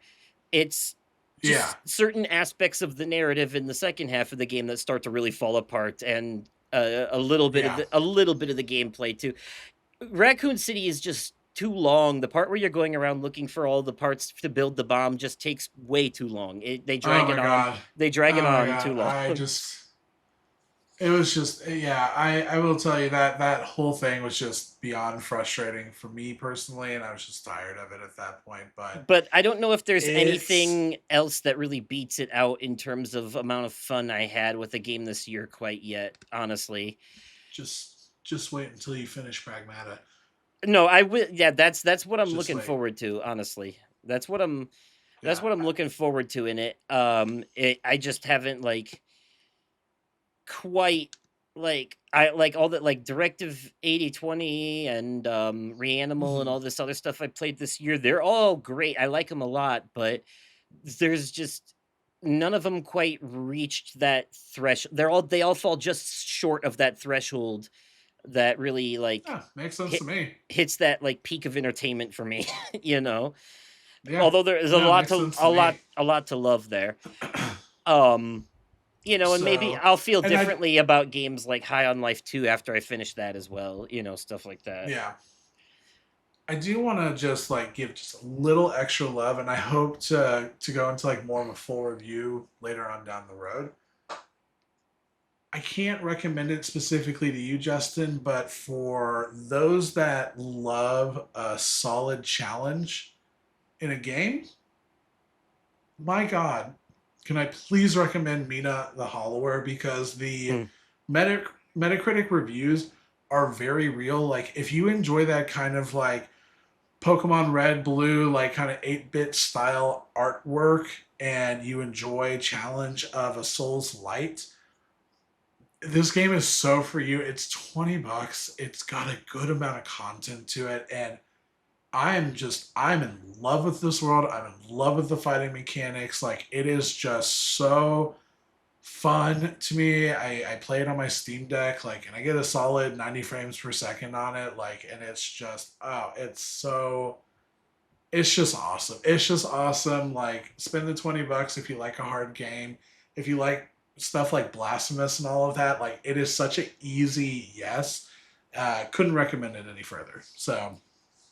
Uh, So so before we move on, I yeah, actually have I put out a call to action on social media and got a few answers from listeners for this question. Um yeah. that I wanted to read their answers as well. So I'm gonna do that. There's only a few, there's only a handful, but we're gonna start with loyal listener Gracious Rhino, who had probably the most detailed answer for us. He said, "You're really asking the tough questions here. For TV and music, I feel like it's pretty easy for me as I haven't gotten through much, but games is so hard." He said, I have to shout out Pragmata as a great game, as well as Mina the Hollower and Resident Evil 9 as He gets fantastic it. game, as This fantastic is why I'm playing Control, Gracious Rhino. as fantastic games that actually push the medium forward. But honestly, game of the year so far for me, I think, is 007 First Light. He says. He says, Can I say something real quick? what's that? You remember when you were like, "Oh, it's Pragmata," and I had to sit here and think about it? Uh huh. I'm about to give my review on this game. Okay. And that's all I'm going to say. He says it's an insane blend of Hitman and Uncharted that should on paper never work, but it genuinely revolutionizes the stealth genre and makes it more accessible to a wider audience who normally ditch stealth the minute it fails. But Bond gives you the option to re-engage with stealth, which is great. TV, I've kind of got to say The Boys season 5, but that's because it's the only show I've watched this year, really. I do think it fails to pay off on the Fair. build up. He says, I do think it fails to pay. Yeah, let me restart that. I do think it fails to pay off on the build up overall, but there's some great character moments mixed in that some say is filler, but I like it. And music isn't usually one for me, as I still listen to the same thing I listened to 20 years ago, save for video game soundtracks. With that in mind, I'm going to throw out Mina the Hollower's soundtrack. It's phenomenal. It's a bit like Oh, Shovel. yeah, it is. He said it's a bit like Shovel Knights in terms of its iconic tracks, but you have the option to play them all from your home base in game. They're so good to listen to. And for movie, he said, "You seen Hokum? It's the next film from the director that made Caveat and Oddity. They're basically Irish folk tales turned into horror movies. Hokum is about a witch that haunts a rundown hotel and the interpersonal drama of the characters working there. It's a really good horror if you've not seen it. Incredibly slow burn, but once everything starts piecing together and what's really going on makes itself known, there's some serious tension. Has a scene that reminds me a lot of the Hell flashback from Talk to Me." Yeah. I Listen, have I have you know, three more from people. Oh, what were you gonna say? let's hear it. Oh, all I was going to say is, Gracious Rhino, you have the most based responses to everything you just said, and that is why when Justin and I were talking behind the scenes about looking at swapping out our games, and let me know that maybe somebody was giving me a little flack for not playing through Remedyverse yet. I'm like, you know what? Homie's got great taste. Justin's got great taste. I just need to pull the plug on it. So that is why I am specifically choosing Control and going through the Remedyverse. Fair enough. So Ryan answered this question as well, and Yeah, buddy. he says obsession for movie as of right now. He says, but I have a feeling Spider-Man's gonna beat it. Um, Yeah, which it's like valid. side note, I meant to say it earlier, but like Spider-Man, Brand New Day, and Avengers Doomsday are probably my two most anticipated movies for the rest of the year right now. Like I'm looking forward to the fucking Punisher is in the new Spider-Man movie. That alone is enough for me. Like Man, I I would say there's a lot of movies that are coming out this year. I'm super hyped on, but Spider-Man, and Michael Mando as the even Scorpion. Nacho from Better Call Saul is the oh yeah, Scorpion. I oh yeah, yes. They but Spider-Man, Evil Dead Burn, and mm. the Odyssey, like those are the three that I'm.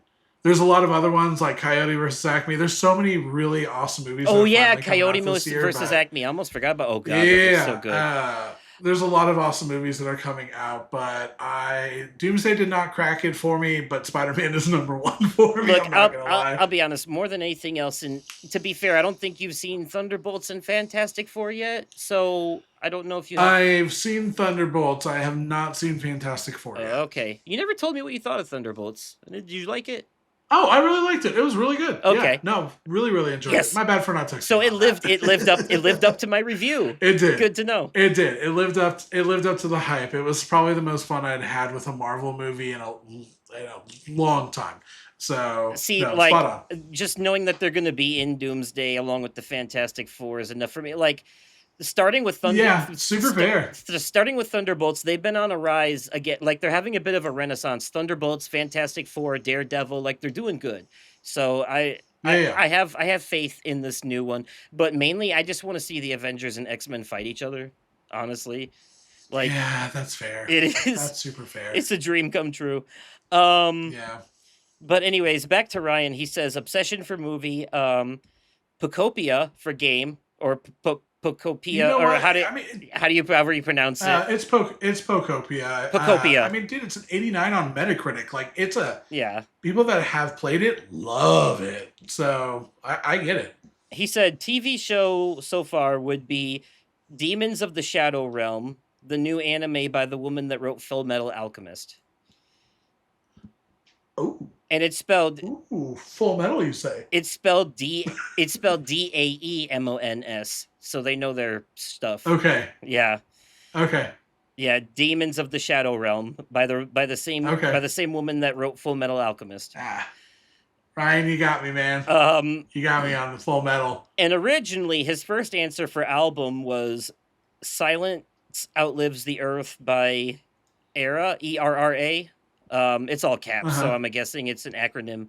Yeah, yeah, But he changed it to Kinda Hard by Bill Murray.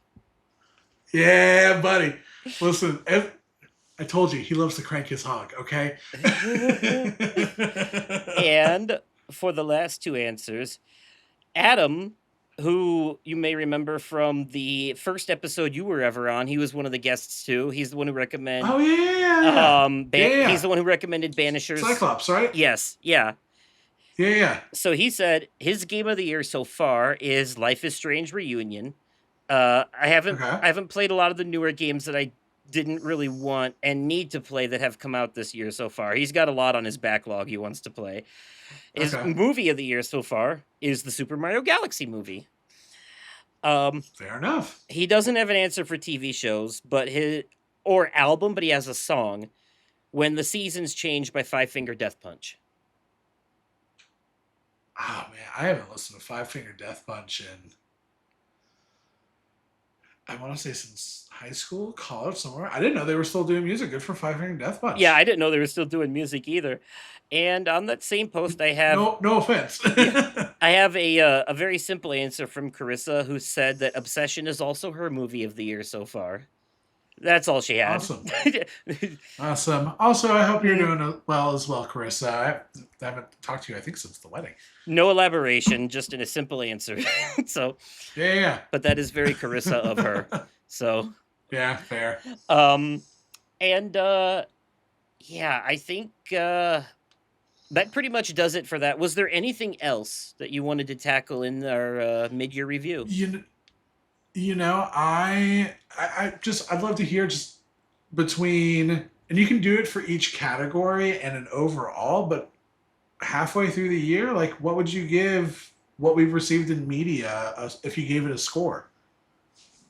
8 out of 10. An 8 out of 10? Yeah, And that's if I'm talking across the about board, right? every movie, TV show, video game, and whatnot that's come out this year so far, combined together and given an average, 8 out of 10. I'd agree with you on that. I don't have a problem with that at all. Like I've had better starts to the year. Kingdom Come Deliverance too. I've had worse starts to the year. Yeah.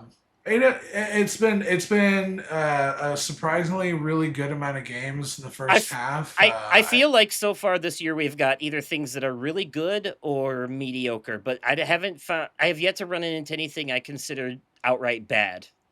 So Yeah, I would agree. I'm trying to think of any game that I've played that was outright bad.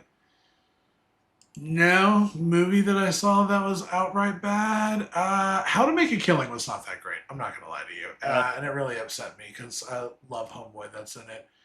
Music's been honestly like really rad, like really really rad. Dude, Grizz came back. I'm sorry, Grizz came back, dropped a whole ass album, and and Bill Murray's out here making me kind of hard. So it's it's been a good year so far in music. and so besides the movies I mentioned that I'm looking forward to, like the MCU stuff, which is just like Mm-hmm. honestly just getting to this big like on it like I think one of the reasons Doomsday is such a big deal for me, it's not about Robert Downey Jr. coming back as the villain and all that. It's about Mm-hmm. this great culmination of all of the Marvel shit that I grew up with on both sides, the Fox side and the Marvel side, finally coming together and paying off in a meaningful way. I think, and it's also Yeah. like, I feel like the fact that I'm one of the loyalists that continued to stick with it after Endgame, that this is for me, like this is my reward for that, like it's, yeah, Yeah. I like, and I feel very validated too, seeing how good the MCU has gotten again recently, like there's going to be Yeah. some people who are just like stuck in the past and like, I want the old Avengers back, like they can't accept the change. But I'm not like that. I'm like, Yeah. they moved on in the comic books, they got to move on in the real shit eventually too, even more so because the actors age, they're real people who eventually die and shit. Like, if you're going to keep this Right. Yeah. going, you Yeah. got to replace them, because if they start Yeah. Of replacing the course. actors with AI, then I'm done. You know what I mean? Like, so Well, didn't they say they were going to start using Stan Lee's likeness in future movies with AI because he sold off his likeness for Marvel to be able to use? yeah, but I guess they have his blessing in that. I'm talking about like, if they couldn't get Robert Downey Jr. back and they were like, but he's still alive and they're like, fuck it, we'll just AI him in, like, Yeah, yeah. I don't, yeah. I'm just to be clear, I am mostly 98% messing with you. No, So you're all good, dude. no, I know. It's there's I there's there's there's extenuating circumstances. I mean, again, dude, although not made with AI, I am so beyond hyped to play a video game with Snoop Dogg and Tupac called Stranger yeah, Than Heaven coming out in yeah, January of next year. So like, right. and Tupac's family gave full blessing and everything. So and his estate, which I don't care about that, but the family is what's important. But Anyways, I was yeah, gonna say, like, I'm also a victim of the sunk cost fallacy. There are certain franchises like Assassin's Creed, Kingdom Hearts, the MCU that I've been invested in it yeah, for over a decade at this point, to the point where I'm just gonna go down with the sinking ship. Like, no matter how bad it gets, I will continue to be there because I have to see it through to the end. That is, like, yeah. I I mean, I that's I can't leave it unfinished. I just can't. Uh, I get it. I get it. And it's one of those like it hurts me like because with everything that Ubisoft has done, like I struggle internally a lot with trying to support someone that oh no, I get it. does all the things that they do. I don't need to get into it or anything like that, but my last Assassin's Creed game I picked up was Valhalla, and I desperately miss the franchise. I do. I really do. And I don't fault you at all for wanting to stick through to watching that shit burn, man. And it's funny because if if you're the kind of person like me who does stick with things even when they're at their lowest, because like I'm not a fair weather fan. I'm not only in it when it's good, like I'm in it for the whole thing. And Yeah. usually I find that does pay off when it starts to climb in quality again down the line, which does Yeah. happen, Yeah. you know. So it's happened with TV shows a lot too. Like Supernatural was 15 seasons and it had ups and downs, you know. Um but speaking of which, just to quick fire other things I'm looking forward to this year, like Silent Hill, Townfall, Mm-hmm. Control Resonant, Yep. Wolverine, Yep. that's all going to be great. Yep. TV show, season 15 of King of the Hill. Um Oh yeah. yeah, the next Oh, season of oh, oh. season 14 of Futurama, I think, is coming this year. Season 28 of South Park, I think, is supposed to come this year God. during the summer. So that's at least one summer thing we get. So yeah, I'm looking forward to all that whenever it shows up. Yeah. Um, but outside of that, I do have a cup. We do have a media corner entry each. Yeah. That we're Are gonna knock you out. What's that? Oh, I was gonna say, are you cool if I do just a quick fire off of things I'm most hyped for the second half of this year? Oh yeah, yeah, yeah. My bad. Go ahead. Nice. Oh, you're all good. Don't worry. No, dude, I I agree with most of the things you're hyped on. I mean, for me, games, I'm really excited for the new Mafia expansion that's going to be coming out in a few months. Wolverine, naturally. Onimusha, love the franchise. Phantom Blade Zero, I'm super hyped on, but Oh the yeah, thing I'm actually most excited for, Valor Mortis, dude. I played the demo for it. I am sold. I am day one, dude. I'm just waiting for them to announce the price that so I did can go look ahead and really pre-order it. that did look really cool. So is it like a Souls like or is it what is it? It Uh, is a Souls like and it's first person and God it's got damn like a it. full parry system, but it is I don't know if there's a difficulty setting. I really didn't mess with it or anything like that, but it is such a beautiful world. It is such a cool ass world. And I am, oh man, there's magic and guns and swords. And dude, it's so cool. Oh my God, I'm so excited. I knew it was going to be cool. The first trailer they dropped like a year ago, and I'm riding this train. I'm riding this train. Please don't fail me like Crimson Desert failed me. Are you looking Um, forward to Beasts mm, of Reincarnation? mm, The game, I am looking forward to. the I have like a the list of Souls like like the Souls like from the Pokemon people. I think is what it is. yes, I am excited for that. Like I got like 20 games I'm excited for. Blood of the Dawnwalker, like Yeah, Silent Hill that looks really good. Townfall. Like I'm even excited for Galactic Racer, dude. I played Pod Racers on the 64 growing up, and like that shit looks Yes, cool. Okay, like there's a lot of games we have so many games. And did I'm you not. notice how none of us mentioned Rockstar either? I'm Like not there are gonna lie. so Yeah, many incredible games I'm not gonna lie like to that are you. coming I, out. I'm not Mm, gonna lie. I didn't realize. So when they announced the Kingdom Hearts 1 through 3 collection that's coming out to build up to 4, uh-huh. I didn't realize that it was actually like a current gen version. I thought they were just like rebundling the shit again, but no.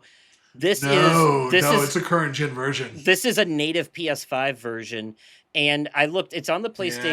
It's on the PlayStation Store, and when you look at it, the bundle is $75, right? It comes out in October. You can pre-order it now. But Yeah. when you look at the list, it has each thing individually that's in the bundle. The HD 1.5, 2.5 collection, $20. The 2.8 collection, $40. Kingdom Hearts 3 and its DLC, $40 for the PS5 versions. Yeah. If you buy them all separately, that's $100. So why would you not just buy the $75 bundle and get all of them for $25 cheaper?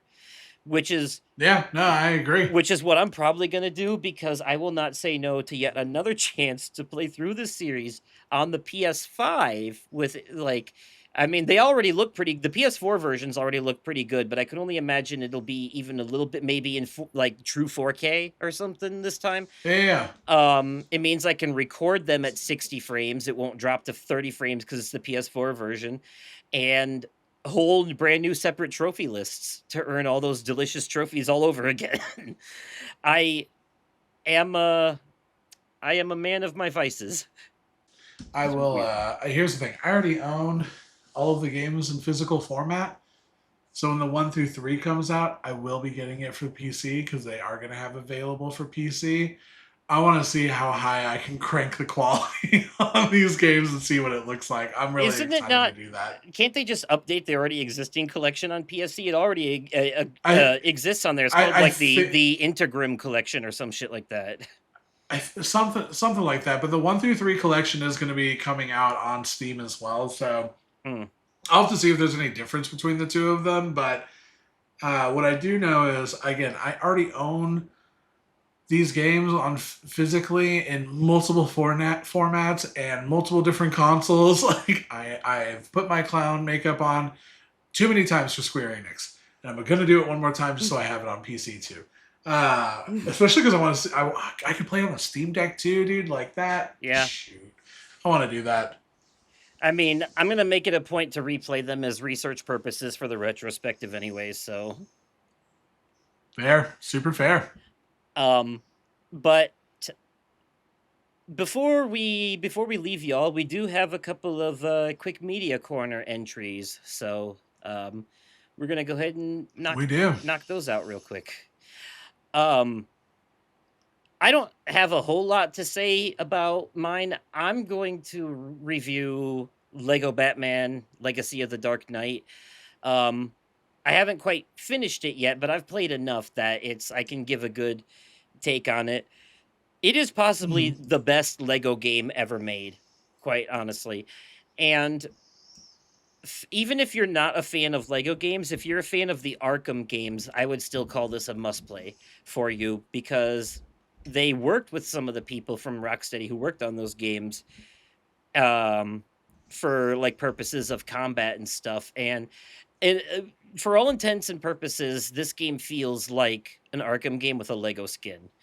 The way it plays, it's got the same stealth, it's got the same combat, complete with like the counter attacks, jumping over shielded enemies, dodging out of the way of enemies with Hmm. blades, stuff like that, dodging out of bullets trajectory. um and the stealth has the same, like, you're up on a gargoyle and you like just press a button to like it has a little bit of Assassin's Creed, though, I'm not gonna lie, because they're Lego people, so when you take them down they just fall to pieces, so it does feel like you're killing these people, I'm not gonna lie, Hmm. when you jump down and attack them. um but yeah, it's got like you throw the batarangs, you got the bat claw for grabbing stuff. Now, since it's a Lego game though, and they needed to have co-op, there's other playable characters, and the one that you get is different with each chapter of the game. There's like Jim Gordon, Catwoman, Robin, Batgirl, Yeah. etc. You know, and each one has their own set of gimmicks too that kind of replace some of Batman's larger arsenal from the Arkham games. So, for example, in the Arkham games, Batman had the freeze thing where he could like freeze steam pipes and stuff to get past them. Now Hmm. that weapon is relegated to Jim Gordon instead. He's got like a gun that shoots like pink goopy shit out of it, that like I think it's a foam gun, to be honest. um but that's what he's got for that. I will say though, one of his weapons is really cool. It's a gun that shoots a rubber bullet, and when you upgrade it, because you can upgrade shit in this game, when you upgrade it, Hmm. the rubber bullet splits in two and bounces they bounce all over the place like ricochet. It destroys Hmm. everything in the near vicinity, allowing you to just pick up all the studs. Uh it is so satisfying. I love when shit go smash. Okay. Like Okay. there's a lot of things in this game that trigger that monkey brain part of us that likes when you break things and numbers go up. Um, and it's a lot of fun to just do that. The Gotham itself is in an open world setting like Arkham Knight, and you're driving the Batmobile around, and the Batmobile changes with each era because the story of this game is Batman's entire career, basically.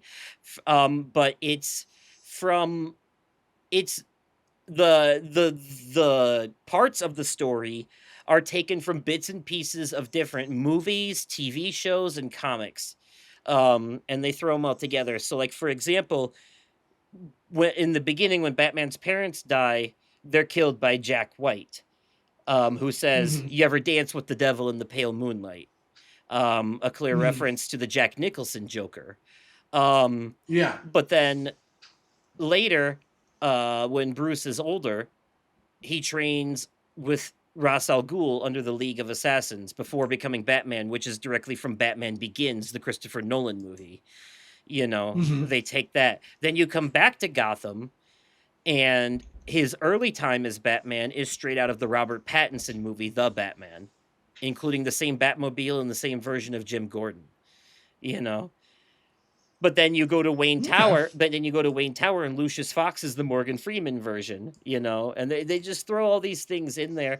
And it's even like there's some obscure comic stuff too. Like before he becomes the Joker is Red Hood 1 for a bit first. And then he becomes the Joker after falling into a vat of chemicals, which is straight out of the animated series, I believe. Or something, one of the comics. The vat of chemical things is just one of many Joker's origin stories. It kind of like when it came to him, they were like, which Joker origin should we go with? And they just said all of them. Honestly, like they really did. Hmm. They got the Jack White, they got the Red Hood, they got the Ace Chemicals like thing accident. They did all of it, and it's very similar for Batman too. And it follows a lot of the plots of the movies and stuff. And then they even make references to the characters that were played. Like I'm pretty sure the Penguin in this game is based on Danny DeVito's Penguin. So there's like a part in the game where you're in a boss fight with him, and he starts shooting at you, and he says, "So anyway, I started blasting."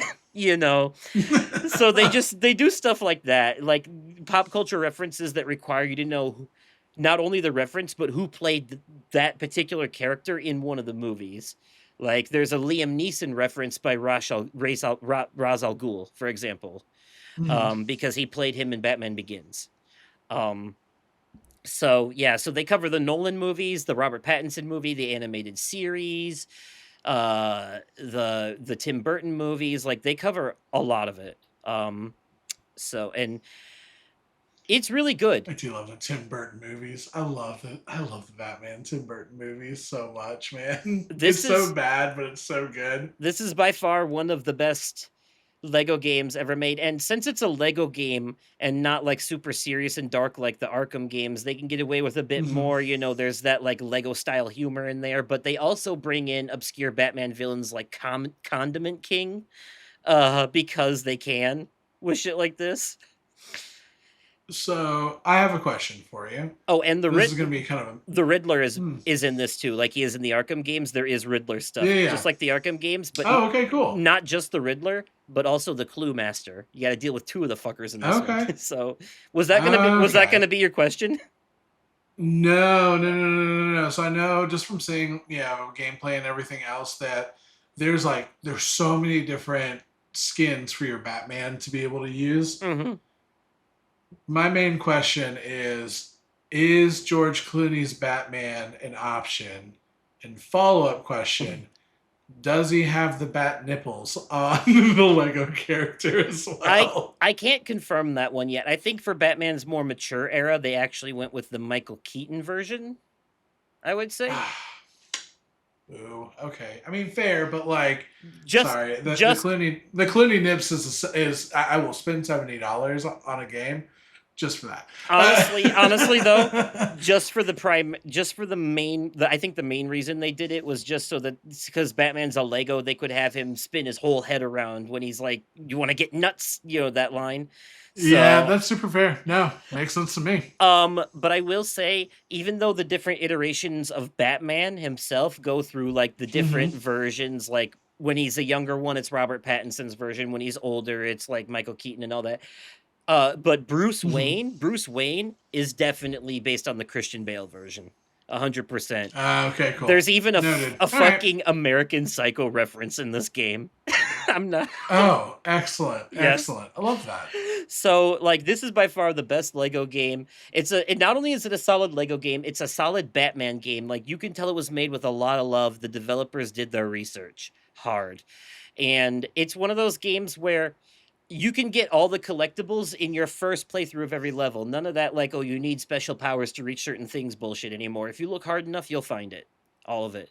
So it is it's very well done, honestly. And it's the open world hub is like Arkham Knight, like I said. You're driving around, you get different the first Batmobile you get is the Robert Pattinson one from the Batman, but your Batmobile changes with each era. There's 5 different chapters, and each chapter represents a different time in Batman's career, dealing with a different villain and having a different sidekick with each chapter.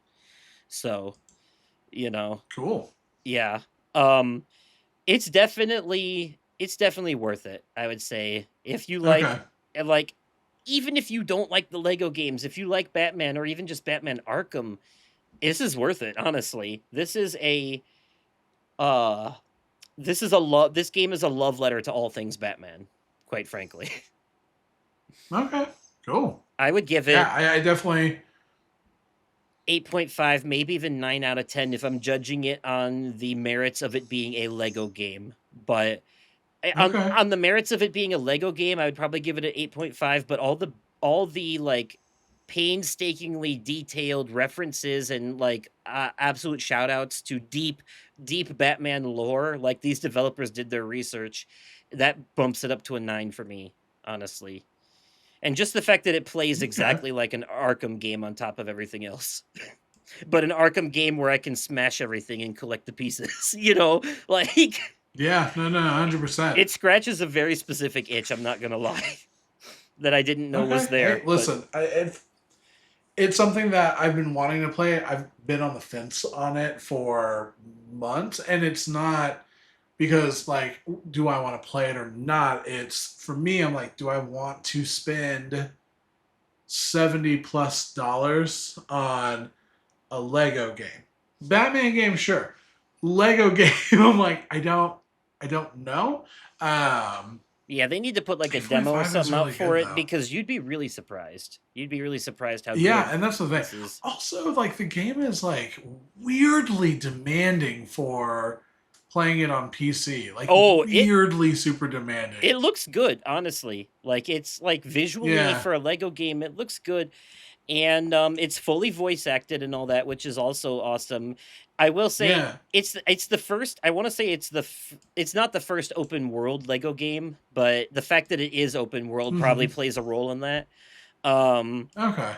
It because does look stunning. Like I'm not gonna deny that. Like it does look genuinely stunning. So, yeah, no, um, they went through a lot of work to basically make this feel like an Arkham game with a Lego skin. Like the Lego thing is honestly just a wallpaper because at its core, this is a Batman Arkham game through and through.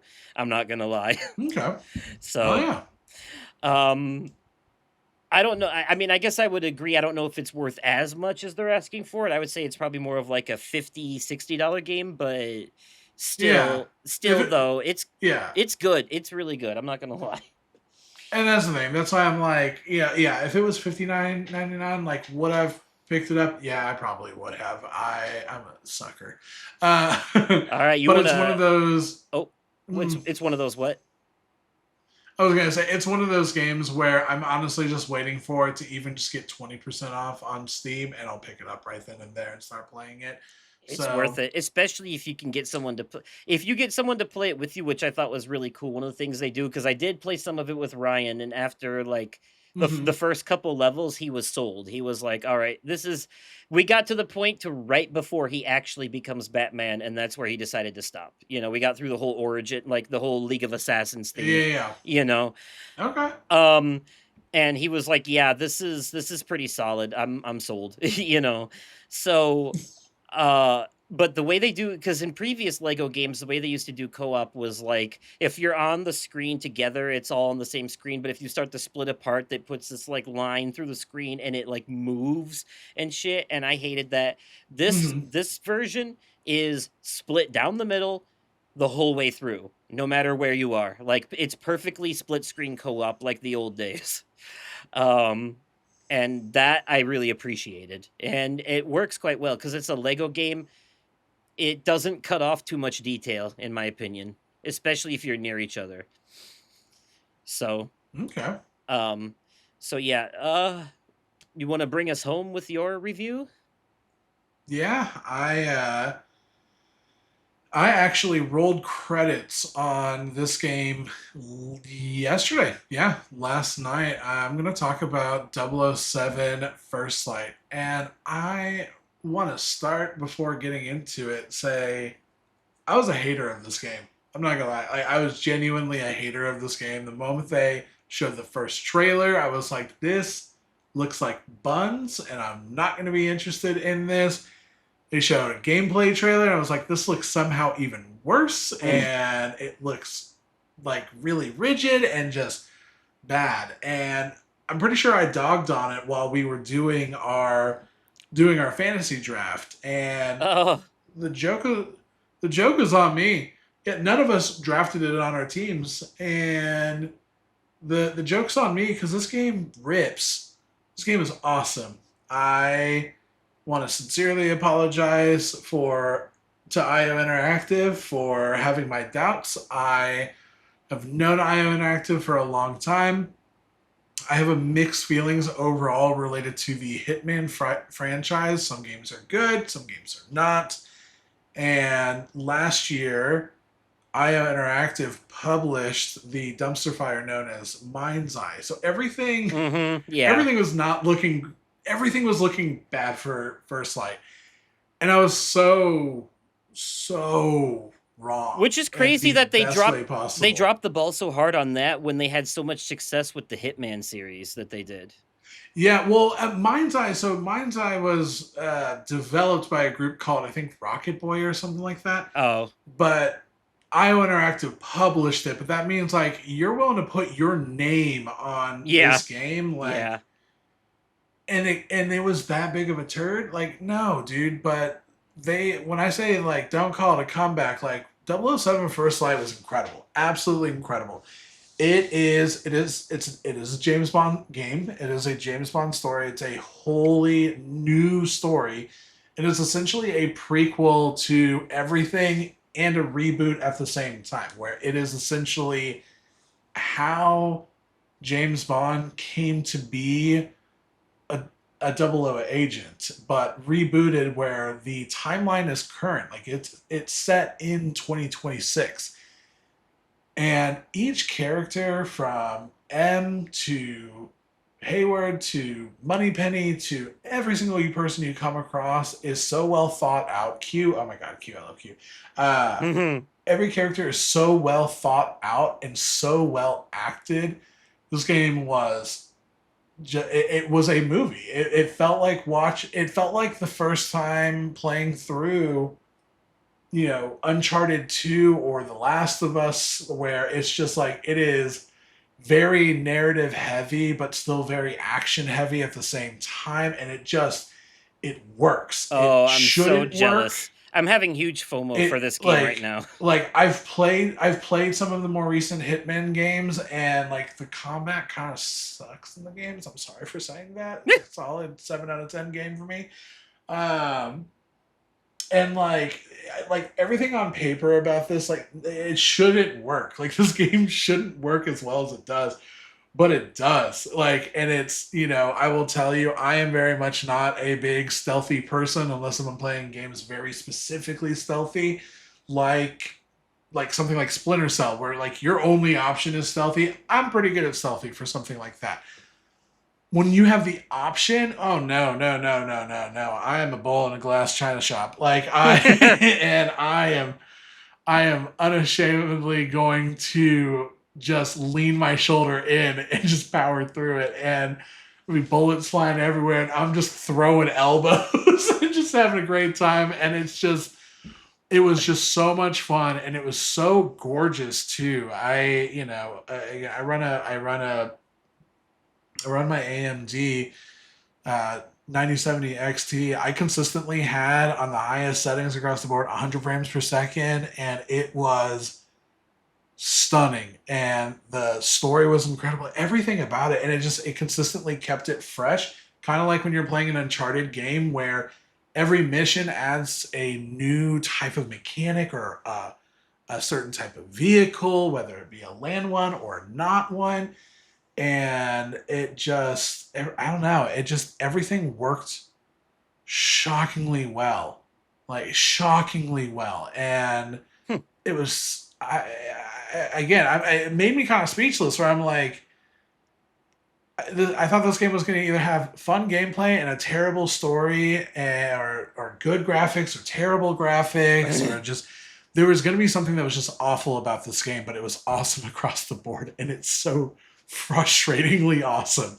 Would you Uh, say that I, this game is like this year's version of like South of Midnight or Mafia: The Old Country, in the sense that it scratches that early 2000s era of gaming oh itch? yeah, oh dude, it Yeah. scratches. It scratches that itch, like it scratched the itch, like Uncharted 2 scratched the itch for me, just with a little bit less adrenaline, a Okay. little more stealth, and it follows a very traditional formula in the first, I'd say the first like 6 missions, where it's go to this area, doing some investigations, listening in on some people, maybe blowing up someone's watch to get behind them and grab something, or make somebody sick real quick to pickpocket them to open keys. And you go through all of that, then you go through like a stealthy part, and then eventually you get the license to kill, and it's just hell on earth from then on until you beat the mission. But it kept me on my toes. I will say, when you go to there's this like fictional town in what kind of feels like a Morocco type of atmosphere, that does have someone that they've shown in trailers called Bama, who is played by John Legend. That whole area was so stunning and so gorgeous and just so much fun. And I just, it's a game that again, kind of like what Mafia the Old Country was, where it's it's a little bit longer. I would say I think it took me 18 hours to beat the game, Okay. and I wasn't trying to like I wasn't collectible hunting. I was just playing the story. Like I just straight up was just enjoying the ride for what it was.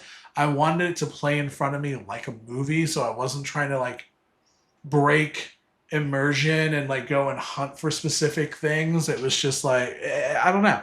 It took me about 18 hours to play through it, and I loved every minute of it. There wasn't really any specific moment that I was like, this is dumb or this is frustrating. Like there were a couple challenging moments here and there, but that's also because I was trying to shoulder my way through, not stealth my way through. Uh, yeah, it's awesome. It's definitely in my top three so far for this year. I'm giving it a 9 out of 10, man. I Nice. loved it. I thought it was awesome. I highly recommend it. I know you've been on the fence and you've been having FOMO, and I hate to add fuel to that fire, but man, it's awesome. It's so good. Like I look forward to when you finally get it on your hand or get it in your hands because It it honestly it's sounds worth like it. it sounds like the kind of thing that could end up being my game of the year. Honestly, it It I truthfully like when we were talking about favorite things so far in media, I was trying to think what I felt more like if I had an option today of picking up between the two, which one would I rather play? And I was struggling between Pragmata and 007, and I just maybe it's because it's been a couple months since I've played Pragmata that's why it's a little bit higher for me, but it's an incredible game. I thought everybody was glazing the crap out of it. No, dude, it's just that awesome. It's just that good. It's not a masterpiece. It's not like super excellent, but it is just an amazing time, and it is such a good use of 20 hours of your time. it sounds. I like that 007 is one of those quote unquote 7 out of 10 games that manages to actually be a 9 out of 10. you know. Yeah, it is a 7 out of 10 that man. Oh, dude, and it's so funny. I don't want to say anything that for comedic effects or anything like that, but when I will say, and this is just more so for Gracious Rhino or anything like that, the push-ups moment that they have in the very beginning of the game during training made me laugh so hard when you came back to it. I was like, you've got to be effing kidding me right now. It's just he's a cheeky James Bond. He's a young James Bond, so he says a lot of stupid things, and Oh, I it's love it. I don't know, but it's also kind of wholesome. Like he gets checked by M and Moneypenny, and he's like, yeah, you're right on that. And it's just I don't know. It was very well told, and it was a James Bond story that we really needed. My only concern it's I currently it's have. the James Bond we need, but not the James Bond we deserve. Yeah, 100%. Well, that's the thing is my only concern is that this IO Interactive purchased the rights to games for James Bond, and then a couple years later, Amazon slash MGM Studios bought the entire rights for all of James Bond. And this game was so successful, now Amazon's like, well, we're gonna make the next game, and so yeah, I just pray that Amazon does not get their greasy, slimy, disgusting little nubby paws on what IO Interactive has created because what they have done is actually something really special. yeah. Uh, well, And that's yep. Well, it. with all that out of the way, we'll go ahead and wrap up the show then. Thank you all so much for watching and or listening. I believe moving forward, unless there's some reason that we can't in any particular episode, we'll be doing this podcast as video on the YouTube side of things from now on with Facecam. So you'll get this version of us instead of just a still image of the album art. yeah. So, but I will still throw in like gameplay footage of games we review and stuff. too, just to, spice things up a Yeah. bit. Honestly, the video version of the last episode we did, the Summer Game Fest talk, like I had footage for everything that we talked about in there. It was great. Oh, yeah, yeah, yeah. Um, but anyways, though, if you are watching this on YouTube, let us know your favorite things of the year so far in the comments down below. Remember to smash that like button. You can leave a comment on Spotify as well, review on Apple Podcasts, all that fun stuff.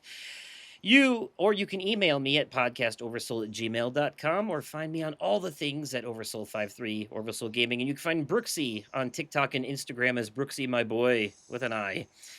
Thank you all so much for listening and or watching, and we'll catch you in the next one. Good night, everybody. Later.